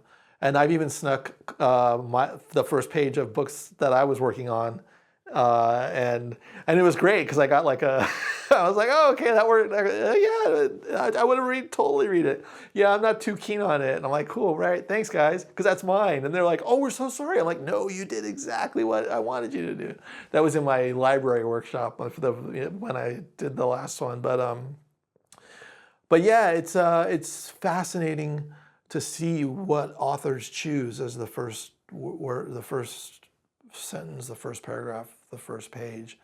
What is the choice made? Why was that the scene? Why was that the introduction to this character? It's the handshake. It's the handshake that this is what you're getting into. Do you want to be in a relationship for 6 hours while you read this, or would you like to be in a relationship with another author for 6 hours? Did you used to make mixtapes? Oh, yeah. When you did, was there a sequence to the mixtape? Okay. Did you put the best stuff first, or how would you do it? No. In my mixtape days, when I would sneak them over to the girls in my congregation, that I would probably get busted for even putting this worldly music tape together. But I would probably have an intro song, but it wouldn't be the strong one. It would build to like not a climax, but like a high middle, and then kind of come down and build up again. That's how it's. And I even DJ'd, and people in Los Angeles don't know, I used to carry crates of records around and like DJ up until the minute I moved to LA. Like, that's how I made a lot of my side cash, was DJing bars and supper clubs with my vinyl. And it was just like making a mixtape where you're playing with the room. You got to keep that room dancing. And it's, how do I get from the Go-Go's, We Got the Beat, to we can put Concrete Jungle by the Specials, because that's kind of got a jungly feeling, and then we can draw you just said the word mixtape, and my heart just explodes, because mixtapes are everything, and they're very well thought out. When I would give them to women who I thought I was going to marry one day. This is for you, and we'll remember this when we have our first child. Boy, did my future change. So may I ask, what was on the first mixtape?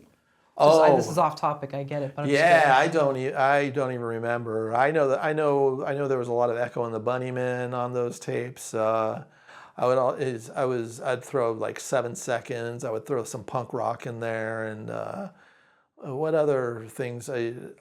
Black Flag tended to find its way in there. I think because I was trying to, I think those types of songs, like the punk rock.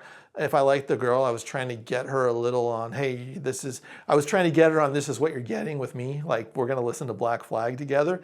And then I'll play, and then now here's Tears for Fears. I guess maybe what I was doing was trying to show them who I was and maybe give them a little glimpse through the mixtapes. And with that, they can go, oh, wait, I can never see this guy again. This guy's, Nothing Left Inside by Black Flag. That's really sad. So, Well, I mean, it depends on what the time was, and maybe she wore Doc Martens and, right, yeah. colored her hair black and lit her eyeliner with a match, and then she just went, oh, this is the guy.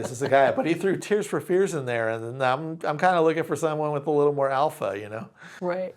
Well, lastly, would you like knock on their window like at night and hand it to them, or how would you give them these mixtapes? No, that's hitting some sin spots right there. Oh, okay. No, it would be given to them. Or I would mail it to them sometimes, or give it to their friend to give to them. It was the way certain things went in the religion I grew up in. It was kind of like how you do kites in prison, where it's just like, give this to so-and-so so she can give it to her, and it doesn't look like I'm giving a woman a mixtape and she can listen to it in secret and go, I think he's into me. Tony, I know you help people with screenwriting, fiction writing, and I believe even memoir writing. What do you see with a lot of new writers who come to you and say, I want to write a memoir? What mistakes do they often make in the beginning, wanting to write a memoir? If they haven't been writing, what's a big mistake. They need to be writing, and in the process of practicing writing. And if they've been doing that, then they might find a way to hit a memoir. Memoirs, I think it's trickier than fiction because you really have to pull the reader in and learn the craft. And I feel like there's a few memoirists that have done that really well over the years. And there's too many that get out there that are like, just kind of have, and this happened, and then we went here, and it's to really craft a memoir, you have to craft the character that is you, and also be not be such a journalistic approach either. It's like let go a little bit. Put two characters together, have the little disclaimer, the James Frey disclaimer in the front. Don't go, I don't know if you remember James Frey, A Million Little Pieces, was that his book? And he was on Oprah Book Club, and then all of a sudden they denounced him because everything was fabricated, and he did fabricate way too much. But at the same time, I think you need to fabricate some in memoir as well in order to get the emotional truth of the story. But I feel like the better way to do that, which is how I handled Confessions of a Teenage Jesus Jerk, which was actually started as a memoir, and then I made it a novel, but it's probably 60% absolute truth of things that happened, but also characters mashed together. And I think with that tells the emotional story and brings the reader in more. I feel like memoirs are great for celebrities or for people. I did publicity with Jillian Lauren. She wrote a book about growing up in a harem, and me and her were signing together at Book Soup when Confessions of a Teenage Jesus Jerk came out, and I read that book, and I'm just like, wow, okay. And one of the questions I asked her was, I was like, have you written a novel?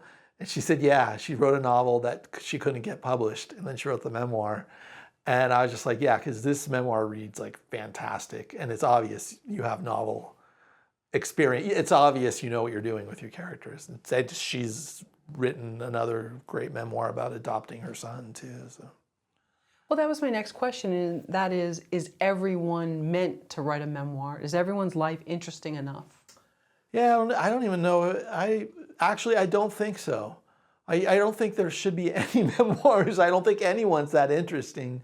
That's when it comes back to craft. But at the same time, everyone's interesting. So where's the middle?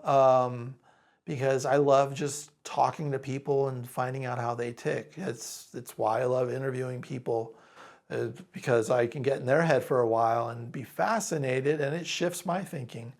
And so it's everyone should write a memoir, and maybe nobody should write a memoir. But the thing is, craft it, and to craft it is just putting in that time. And and I've done some ghostwriting before too, where I did it with a kind of through a low paying agency where these were memoirs, and it was like, I'm trying to make you sound interesting, and just to get the assignments done, I just fabricated some of my own stuff to make them sound as interesting as possible with stuff they didn't even do. And they were just delighted that I got them. And I'm just like, whatever, go have fun. Do you find that actually some very, very interesting people don't want to write memoirs, whereas maybe people that, nothing major happened, they do for whatever, as a calling card or whatever? At the same time, nothing major happening in a memoir could be really fun as long as they delved into here's how nothing happened. I think it's just all about the approach. I really haven't been working with anyone on memoir for maybe 5 years or so, and I don't know if I would take on a memoir assignment unless it was a nice, juicy ghostwriting gig through a agency for a celebrity, which those are the ones that sell, and celebrity memoirs need writers, because when we're reading Anthony Kiedis' biography, we're not reading his pen to paper, we're reading someone who got it through for him, but people are interested in reading about Anthony Kiedis. Sure, absolutely. So, and Flea. Yeah. And all the other members of the band. Exactly. Yeah. What are some of the biggest traps people fall into when writing a memoir? Oh, I feel like a memoir is a trap if you're because it's so hard to not be self-indulgent, I think, and it's at the same time, I feel like some of these essays I've been doing are all memoir from what I've been working on, but they're short. They're 2,000 words. I don't know if I have I don't know if I can torture anyone with a 500-page memoir. But I do like doing short essays that are completely true, and so I might be falling into some traps as well. But I hope that my working on the novels and working on scripts and the collective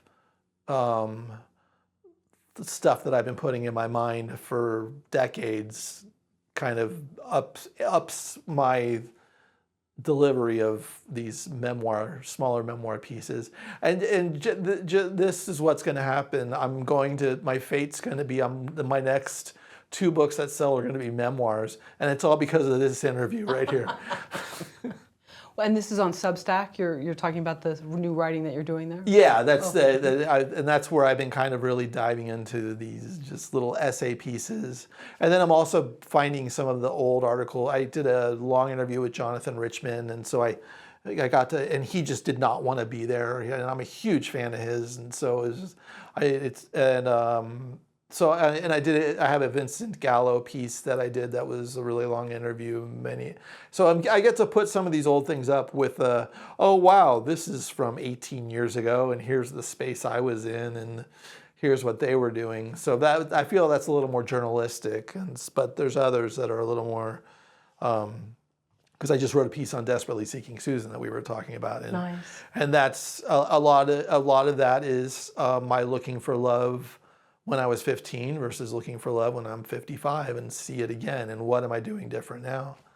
And that's why it was so long, and I had to really cut it down because I was being self-indulgent. So, What theater did you see it in? Tanforan Theater in San Bruno. Okay. There was a Tanforan Mall Right. Theater. Yeah. Wow. I think I took the train there. Yeah. Yeah, Tanforan was cool. And then as it started to die down, I think they had the $2 Tuesdays at the movies for a while, or $1 Tuesdays. Ah, San Bruno, man. Shout out. So, Desperately Seeking Susan, which character are you? Oh, Rosanna Arquette, because what's interesting with that film is she gets hit on the it's kind of goofy because there's some simplistic parts to it, but it's adorable goofy because it's it's in the 80s. Right. And but she gets hit on the head and has amnesia. And there was a part of me when I was young that I just wished I didn't know Armageddon was coming any second, that I wish I didn't have all this, quote, truth, that I had to live under this very strict regime. And the beauty that she got amnesia and people thought she was someone else, which was the Susan character. So she's trying to piece her life together, but with who she is as a person in it. And so Aidan Quinn's character falls in love with her, even though he's like, I've heard you're crazy and I can't go anywhere near you, but he's talking about the Madonna, the real Susan, not her. So I really just sat there and went, wow, this I think it made an impression on me as a kid that I forgot about. And when I was writing about it, I was trying to write from the point of view of me at 15, the point of view of me at 55, which is kind of the same thing I did with Confessions of a Teenage Jesus Jerk. I was writing from the point of view of me at like 16, and then the uncle character was the point of view of me at 38, trying to give help to this. So I created my own character, but in that book, to be one of the helpers, and then realized that, oh, he can't be a good helper. He has to be a terrible helper because that's funnier. So. Do you have any tips on structuring a memoir? I mean, one would think that it would be chronological, but is it always that? I don't think so. I think there could be a lot of fun to play with, moving things around. Linear time might not be as interesting as 1978, 1994, going back and forth. I get a kick out of what can be done with the medium, especially when it comes to putting a book together. It's how much can you mess around with it, and like thinking going out of memoir back to novel, like House of Leaves, Mark Danielewski's book, where it's 3 different narratives, and some of the writing is backwards in a mirror, and what he did with that book was also create something that was a piece of art that also had heart to it. So that would be fun to see in a memoir. And yeah, that's not so straightforward. Even though I do read biographies, and I'm still on hold for the Mark Twain biography that just came out. But sometimes the biographies aren't that great either. But yeah, Mark Twain he's a figure of the original. I mean, he's the original stand-up comic who did world tours. He's the original guy that got into financial trouble and went, well, I guess I can do a road circuit thing. And we look to him as, creating all these narratives, but he was the guy that essentially did stand-up comedy in like way back when, but telling his tales in a weird way. Who does not have a memoir currently that you would love to read, that you're aware of? Maybe they do, but that you're not aware that the book is currently out? Oh, that's a great question. Who would I admire now that hasn't done a memoir yet? And this just brought me back to the last question you had, which is there's a book by Nick Cave and Sean, I forget his last name, called Faith, Hope, and Carnage. And that's a memoir, a lot of it based on Nick Cave's 15-year-old son dying. and how to get through grief. And then also about how to be creative as an artist, and then how to just be a human being when you're a father and your son has died. And I feel like that was a fantastic piece of writing because it was a discussion. And Nick Cave didn't write it. These were phone conversations that he had with a journalist friend, and then they put it together. And that's a book that I feel anyone who's grieving should read, and any Nick Cave fan should read. So they got the nice spark there. Who else really intrigues me right now that hasn't written a memoir? I mean, I'll bring up Lee Goodkind again. He's written a memoir, and he's great. So I'm like, oh, not him. You've had him on your show, right? Yeah. There's I don't know. I wish I had an answer to that. Like even there's I've thought about people. Is there anyone I haven't interviewed that I'd like to interview? And part of me would love to interview Johnny Rotten, John Lydon, but I don't think anybody can ever get him because he's such a showboat. I'm going to do a snot rocket and I'm 69 or 70 years old. And I'm just like, can you just be an old person, dude? This is embarrassing. But he's written his memoirs too, which aren't good. But Steve Jones, the Jonesy, he wrote Lonely Boy, and that was his memoir for the Sex Pistols. And that memoir was great because he went to it was the truth of the story. And I don't know why that memoir was great. Now I'm thinking of, but I don't know if someone living, if I don't know.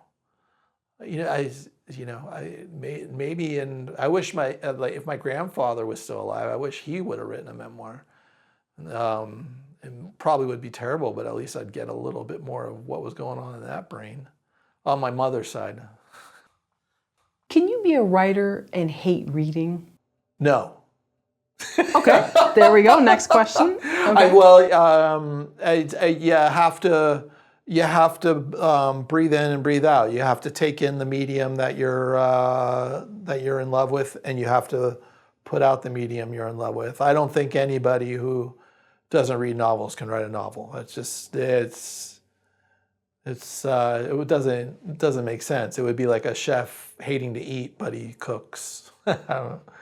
Well, I have seen singers and songwriters, musicians that are not very interested in other musicians in terms of they don't really like their music or they don't want to listen to it. Yes. So I don't know if that's a music thing, but so with reading though, it's different, and writing you have to. Yeah, and the thing about musicians I found, because I used to cover music for journalism, was there is almost they're speaking a language that is so different because they're speaking like a universal language. You can play music for someone across the globe who has no idea of an instrumental track, and we can both feel the same emotion from it.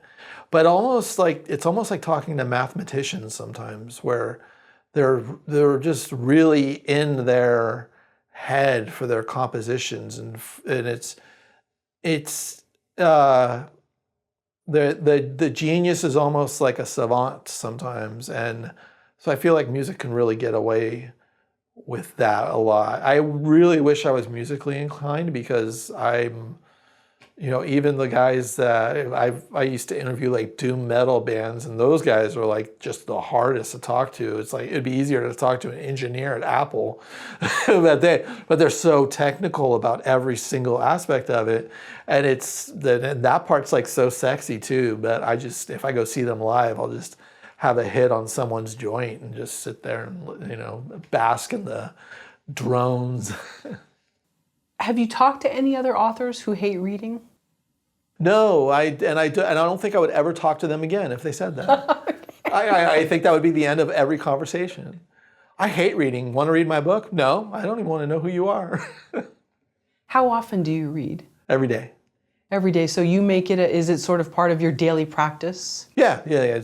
It's like washing the dishes after cooking dinner. I'm reading every day. Yeah. And do you have a specific time or no? Just whenever? I read throughout the day. so usually not, but I do enjoy reading in bed as well. And sometimes that hurts my sleep patterns because I want to stay up and keep reading. But yeah, and my bed has about 4 or 5 books that are just like splayed on it, and I have my current book, and I have my pen next to me, and I also have paper if I want to annotate something down. Because a lot of the books I get from the library, because if I put any more books into my house is just, or my apartment is just going to explode. So I have to rely on library books and continue to get rid of books that I'm not going to read again. Right, I think you said that on one of your Drinks with Tony interviews, where you had traveled to France or something, and then you're like, I love being here, and then you're like, oh, I miss my books. Yeah. There's the comfort. It's the comfort of having the books. Is like, all I need is everything could go out. We can have power outage, and I got my candles and my books, and I can have a great night. It's nice having that option. And I guess after COVID, now I'm in apocalyptic mode, right? Because everything can change in a second. And they just go, well, all streaming's gone. This is gone. We're down to this. And your bread supply is going to be dropped off and you can't leave your house. And I'll be like, well, that's a shame. I guess I'll pull out Moby Dick and light a candle. Do you think that you like being surrounded by books because they're little pieces of you and you feel like this is home, this is me? Well, some of them really are, because like some I've had for like 30 years. Some I have traveled with me to other places and still have old phone numbers of places where I was going to crash, and directions. And so those I never want out of my life. At the same time, I've lost other important things, and I didn't die, so those can leave too at some point. But I mean, if I had a house that had if I had the means to have a nice big house, the first room would be a library, and that would be the most important room to me. And then, oh yeah, there's the kitchen and the living area, and then one of those little ladders too that goes all the way to the top. Yeah, that would be really cool. Oh, it's my life dream. Yeah, I've always wanted the bookshelf that turns around. Oh, there you go. Yeah, and it's like another room or something. Yeah. Do you have to be careful with what you're reading while you're writing? No, not so much. I know some people. Well, maybe I have a little bit sometimes if it's really close. Maybe I'll stop. If it's really close to what I go, oh wow, that's because there's a lot of books that are close to what I write. So if it's too close, I'll probably stop. But I'm never careful. I'm always taking in as much as possible, and I don't. There are some writers that have said that, oh yeah, I don't read novels and I'm writing a novel because I don't want to be influenced, and I'm like, you're already influenced. We're all influenced. Just keep getting influenced. But the reason we can put stuff on paper is because we've been influenced for the years that we've been on Earth. So you're also being influenced by stories left and right. Read the medium that you're writing in. Yeah. We've heard that a writer can waste years learning writing lessons that could have been absorbed by just reading one novel. Do any books come to mind where that novel taught you more about writing than maybe taking a class? Oh, you're talking about learning about writing through reading novels. Yeah. Oh, yeah.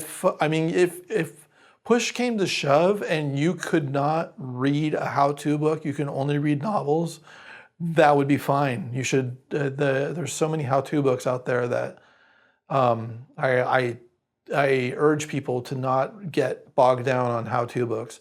There's a few good ones, but then just put them aside and read and just embrace and enjoy. A novel that comes to mind, I'm not sure. I mean, the novels that have influenced me have been over the years. I mean, recently, The Count of Monte Cristo, Les Miserables, where I'm just like, I'm reading it and my empathy is just, but I guess I'm really getting excited about learning about old-timey stuff these days and just being immersed in that world. And also, they all have the same problems as us, which that's what I love about classic literature. It's just like, oh, it's the same. Well, nothing changes. We're all human.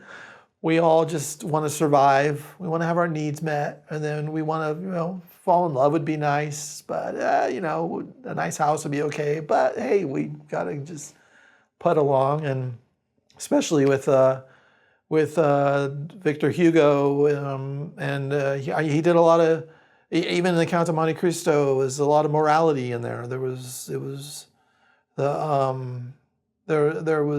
consequences, even though our hero did certain things, especially in the Count, where he was taking revenge on people who harmed him, and the kind of the worst way possible that you can harm a person who kind of loses everything, and then he comes out to take revenge. And even in the end of that book, he realizes that it may not have been worth it. But he's also a changed person and I won't give anyway too many spoilers away for those of you who want to read it. But I love that it opens the question there of morality at the end. What else? I mean, the book I'm reading now, the Kevin Barry book, there's great stuff out there that we read, and I'm reading it and going, oh man, I wish I could write this. He's an Irish writer writing about 1800s Wild West in America. At the same time, there's Irish characters that have just come from Ireland and mixed with Swedes and all this stuff along this journey, which is a love story in the end. It's fun. And with the Count of Monte Cristo, that was, of course, a book that you'd heard of for years and years, Yeah. but a gentleman reading it at a sidewalk cafe or something? Yeah, I walked up to a guy who had a huge book, and I was like, what is that? And he just was like, first he sized me up, like, and then he's like, oh, he seems like he's tame. And then he showed it to me, and I was like, and how do you like it? And he told me how he liked it. And I went, all right, I don't think it's for me, but I'll get it. And I got it, and it was wonderful. Yeah, I mean, even reading Shakespeare plays, I've never read a Shakespeare play until the last few years, and I read Hamlet, and it's just, in some of these books, like even with, I'm reading Proust right now, In Search of Lost Time. I'm on volume 5, but not to brag, it's just a bad idea to read Proust. What I've learned about reading In Search of Lost Time is, maybe read Swan's Way and the second volume, and then I think just go straight to the last volume.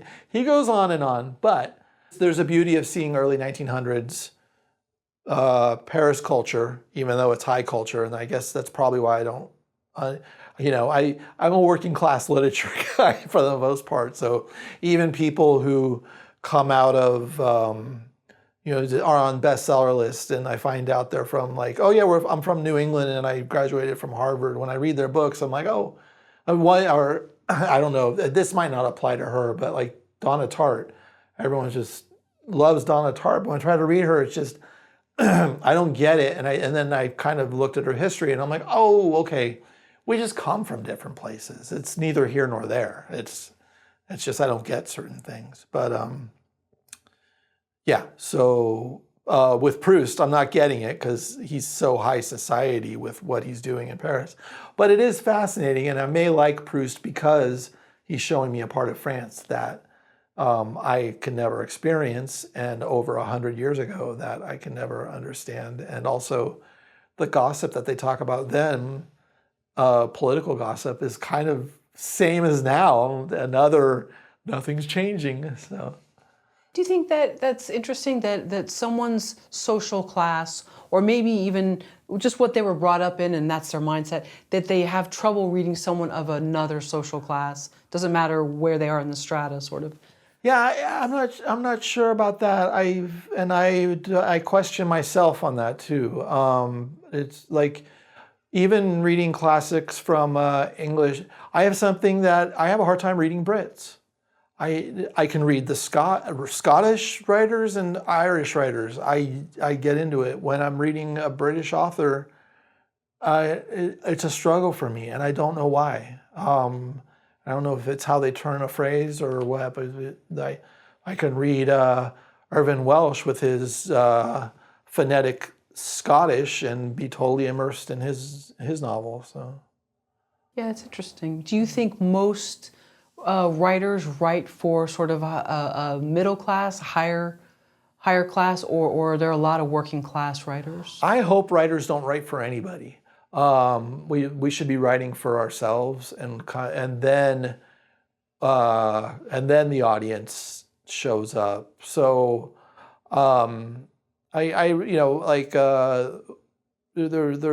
there's authors that come from certain classes, but I don't. It's, in the end, we write what we want to read. We write what gets us excited and gets us up in the morning. So we'll read the pages we read yesterday and go, yeah, okay, cool.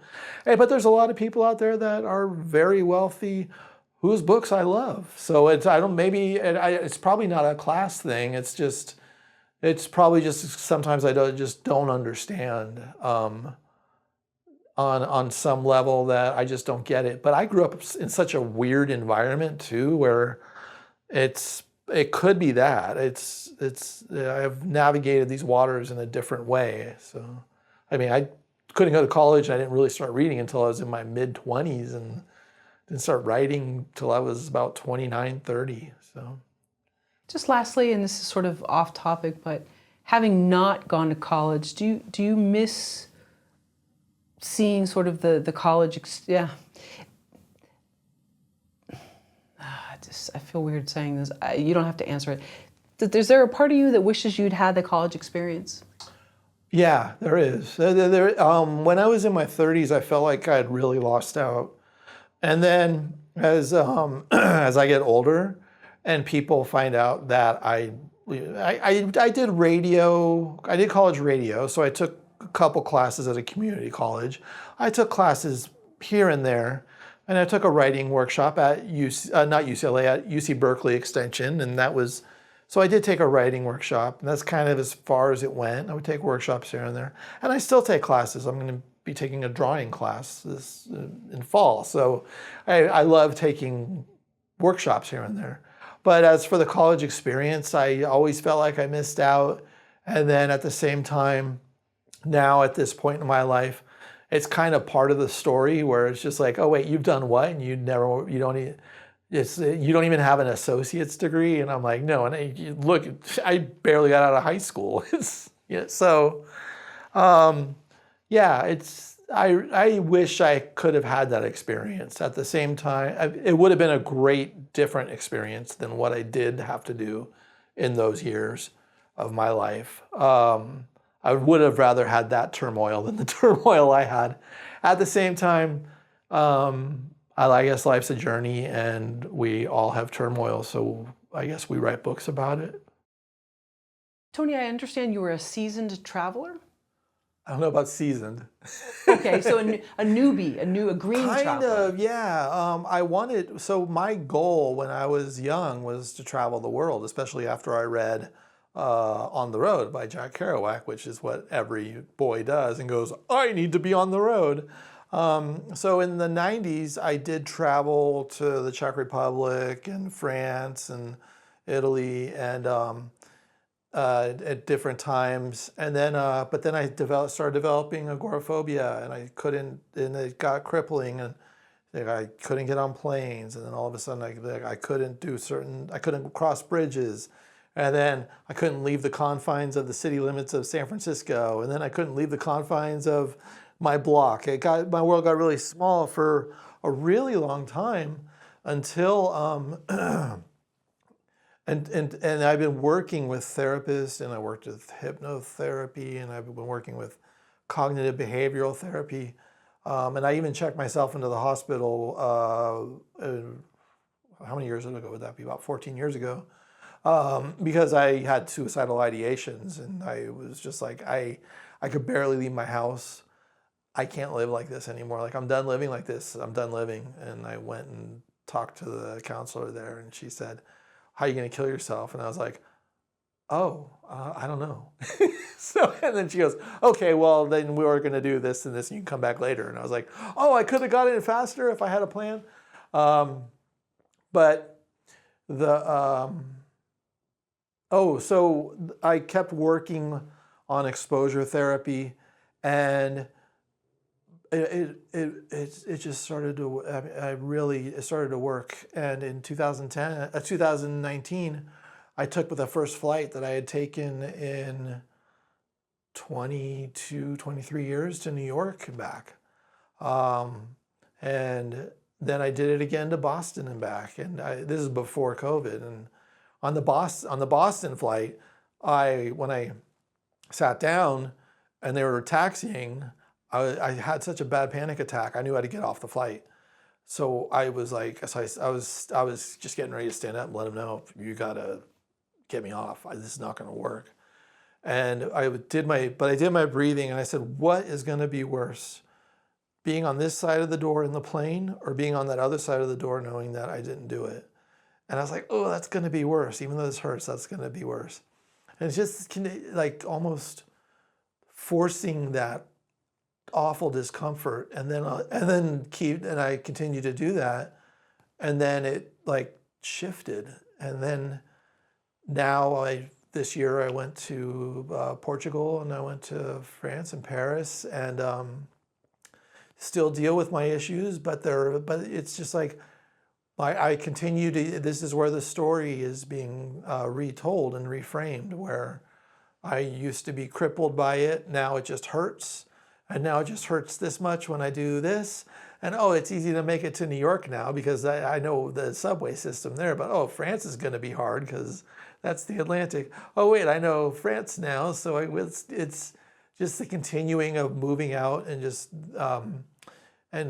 growing. There's this one YouTube channel I follow called Yes Theory, and they have a saying that says "seek discomfort," and I think that when I'm taxiing on a runway and I start to have those feelings again, and I also think of be resilient. I think of the word be resilient through the crisis, be an explorer, and be brave. And I put those words, and just retelling the story a little bit instead of just being so in the only words anxiety. It's like, yeah, there's anxiety, but be brave through the anxiety. And I guess that goes back to storytelling, because I've had to reframe my story of myself in order to travel again. And now I'm traveling again, and what else can I reframe to make my life better? It's been a beautiful journey, because our brain is just like plasticity, and we can change things, and I've been able to actually do it. I also feel like I am a self-help speaker at the moment, and it's a little weird. Well, I love your story, and I've listened to some of it on Drinks with Tony. Mm-hmm. When you sit down next to someone, let's say on a flight, and they're, "Oh, hey, can I get the aisles?" "Oh, yeah, sure, no problem. Oh, excuse me." Do they say, "What do you do?" Do you tell them, "I'm a writer"? No. That just leads to, you need to hear my story because I want to write a memoir. No, I kind of learned the best way. I mean, for the most part, people I've found, they look at me and they're like, I don't want to talk to that guy. I don't know why. Maybe I'm a little, maybe I'm being what do you call it? Effacing? Effacing, okay. Thank you. But like, maybe an Uber driver on the way to the airport. Like one time I told him I was a writer, and he had a screenplay under his, and it's just, and he was pitching it to me, and I'm just like, you don't know, you really don't know my career. Like, I will only bring you down. Like, you're at a point right now where you're, I was being joking, but that's when I learned, you just tell people you're a teacher, and then they go, "Oh, what do you teach?" "English." If you don't want to have that conversation. But there's sometimes I'm oozing with love for the written word, and especially when I'm at a cafe in Paris, there was lots of people I talked to, or even in New York, and they'd be like, "What do you do?" I'm like, "I'm a writer." And New York has a little more direct, and they're like, "Oh, I'm a lawyer." "Oh, cool." And then you just sit there and talk about stuff. I've never felt that someone was trying to, had an idea in their pocket in New York. I'm sure they do in certain neighborhoods. I don't know. Well, from traveling and doing your work, in cafes sort of all over the world now, would you say when a writer writes about place, there's a stronger voice from a place that they're frustrated in or a place that they're inspired by? Oh, I think it's both. And I think being frustrated is an amazing way to get inspired, because even in the cities that I adore, even in Paris, I get frustrated about certain things. But that frustration is also me going, oh wait, is this my culture that I'm putting on these people? I'm not fitting into the energy. I'm not reading the room, and it's where I could read the room in Los Angeles. I can cut someone off on the freeway, and they can flip me off, and then it's just like, oh yeah, well, and that's Los Angeles culture where. And it's the beauty of going to these different cities and different countries is the humility that that I've gotten to experience. I mean, the first time I went to Paris when I was 24, I was stuck there for 3 weeks. I had no money. I was living in the corner of my friend who I was supposed to hang out with took off with his other rich friends. So all I had was my Metro pass and like enough money for like coffee and a baguette. So all I did was just Metro and walk around all day.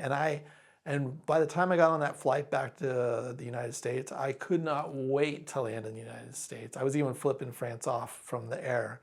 And then I got home and I realized, wait a second, I think that was me. What did I do wrong? And that's when I started reading more about the cultural norms. Not as easy before the internet, but and there's a book called Culture Shock France, and it was a culture shock series. So I read that book and I was like, oh, I would never do that in the United States, but they expect this. Oh, they expect this. This is a sign of respect. And I didn't show the respect because I didn't do something that's just so normal in the United States, like walk into a liquor store, grab a bottle, pay. It's like you don't do that in Paris. You walk in and you say hi, you acknowledge. And so that's when I realized, oh, I need to change. And that was a beauty. So, but France still frustrates me, and Portugal frustrates me, but they inspire me to no end too. So I think inspiration and frustration are just two beautiful things at once. Do people know you're American before you speak? It's not often. Sometimes I think if they see the way I'm walking, but I guess that happened more when I was there when I was younger. I've been approached in German and in Spanish. I tend to be approached in German a lot, which is funny. And then in tourist areas, I'm approached in English and French. I've met with a friend of mine I hadn't seen in 30 years. Me and him had a beautiful reunion because he moved to France, and I totally forgot he lived in Paris. So we met for drinks, and I was on the phone trying to figure out where I was, and I'm like, I'm raising my hand. I was in the middle of I'm like, I'm the guy over here. And then he was cracking up. He's like, you look more French than I do, and I've lived here for 20 years. So that was funny. What was the American walk that you had? I can't remember. Maybe I misspoke on the American walk. Well, I think the thing about it would probably be when I was younger. Americans take up more space, especially in general. But I think you just take up less space. So if you're taking up a lot of space on the sidewalk, that kind of tells where if you just how you move in spaces, which even being on metros, they can see like how I have my legs just kind of open right now. That's an American thing. Okay. Because this is a French thing when I put the legs together, because you do not want to put it out too much. Do you write better in your comfort zone or outside of your comfort zone? I think I feel both uncomfortable and comfortable when I'm writing. So where I write physically, is that the... Yeah, so let's say if you're not in LA proper where you know, okay, this street leads here, but you're in a new area, maybe you've been there a couple times, but it's not really your place. This isn't your neighborhood. Do you write better outside of your sort of normal surroundings? I don't think I write better, but I am very happy to pull out my comfort pillow, essentially, because writing is my comfort. So being in a place that I'm not a fan of, I'll either read or write, and that's the beautiful thing of being a writer. If I enjoyed plumbing, I'd be like, what can I, what can I structure here for the best sanitation release of this city? Is a lot harder to have a passion, but having a passion that you can fit in your back pocket is, I think, it could even be what my therapist might call it avoidance. But hey, it's a good avoidance. I could be using heroin, but I use a pen. Well, sure, and you mentioned previously in the segment a little bit ago that you felt uncomfortable on a subway and you started writing, and then a nice Parisian man kind of came to your rescue, or... Right. I was writing because I was in the middle of a panic attack. So I learned one of my coping mechanisms is when that happens, just breathe, knowing I'm going to die, and write. As just write immediately. And when I write, it starts. My hand is like I said, my handwriting starts to get better. It's like I can physically see it, But I don't think he even saw me writing. I think I'd already put the book aside, and I was just kind of looking up and trying to figure out from the lights what stop it was. And I pulled my book out again, and I was trying to see what stop I was supposed to be at. And then that's when he said, I was like, I don't speak French well in French. I don't know how to say it now. And then he spoke in English. Yeah. Oh, wow. And he helped you out. Yeah. I mean, Paris gets a bad rap, but Paris is, I get a kick out of it. And I was the one that gave it a bad rap the first time. And maybe that's because I had to learn myself to learn how to be in another culture. And then I approached that on all different levels. And that's when I even speak to my writing students. I'm like, do not write in a place that you've never been. I don't care what it looks like on Google Earth and what you're doing you don't know the smell of the city, you don't know the energy, you don't know when you're going to offend someone or how. And you need to know that if you're going to use a city as a setting or a geographic location. I call it boots on the ground. You need boots on the ground. No one gets away without it. I mean, you can, but people will read it and go, that would be like, especially, say, as San Franciscans, if we're reading a book that's based in San Francisco and the guy who lives in San Francisco goes, oh yeah, I live in San Fran right over there. That would be like, no you don't, because no one in San Francisco would ever say the word San Fran. That is not a San Franciscan thing to do, and I feel hurt that I even said those words out loud, but I'm quoting them, and that helps it in a different way. It's a journalistic way that I said that swear word, San Fran. What about Frisco? Frisco's gotten a little better rap. I still personally don't use it. There's words out there where it's just like, well, that's not as offensive, but you're getting close. You're getting close. Right, yeah, Cali, most people from California don't use that. Maybe I'm wrong. Thanks, LL Cool J. Thank you for watching the video all the way to the end. Here is a complimentary question from our book Story Questions.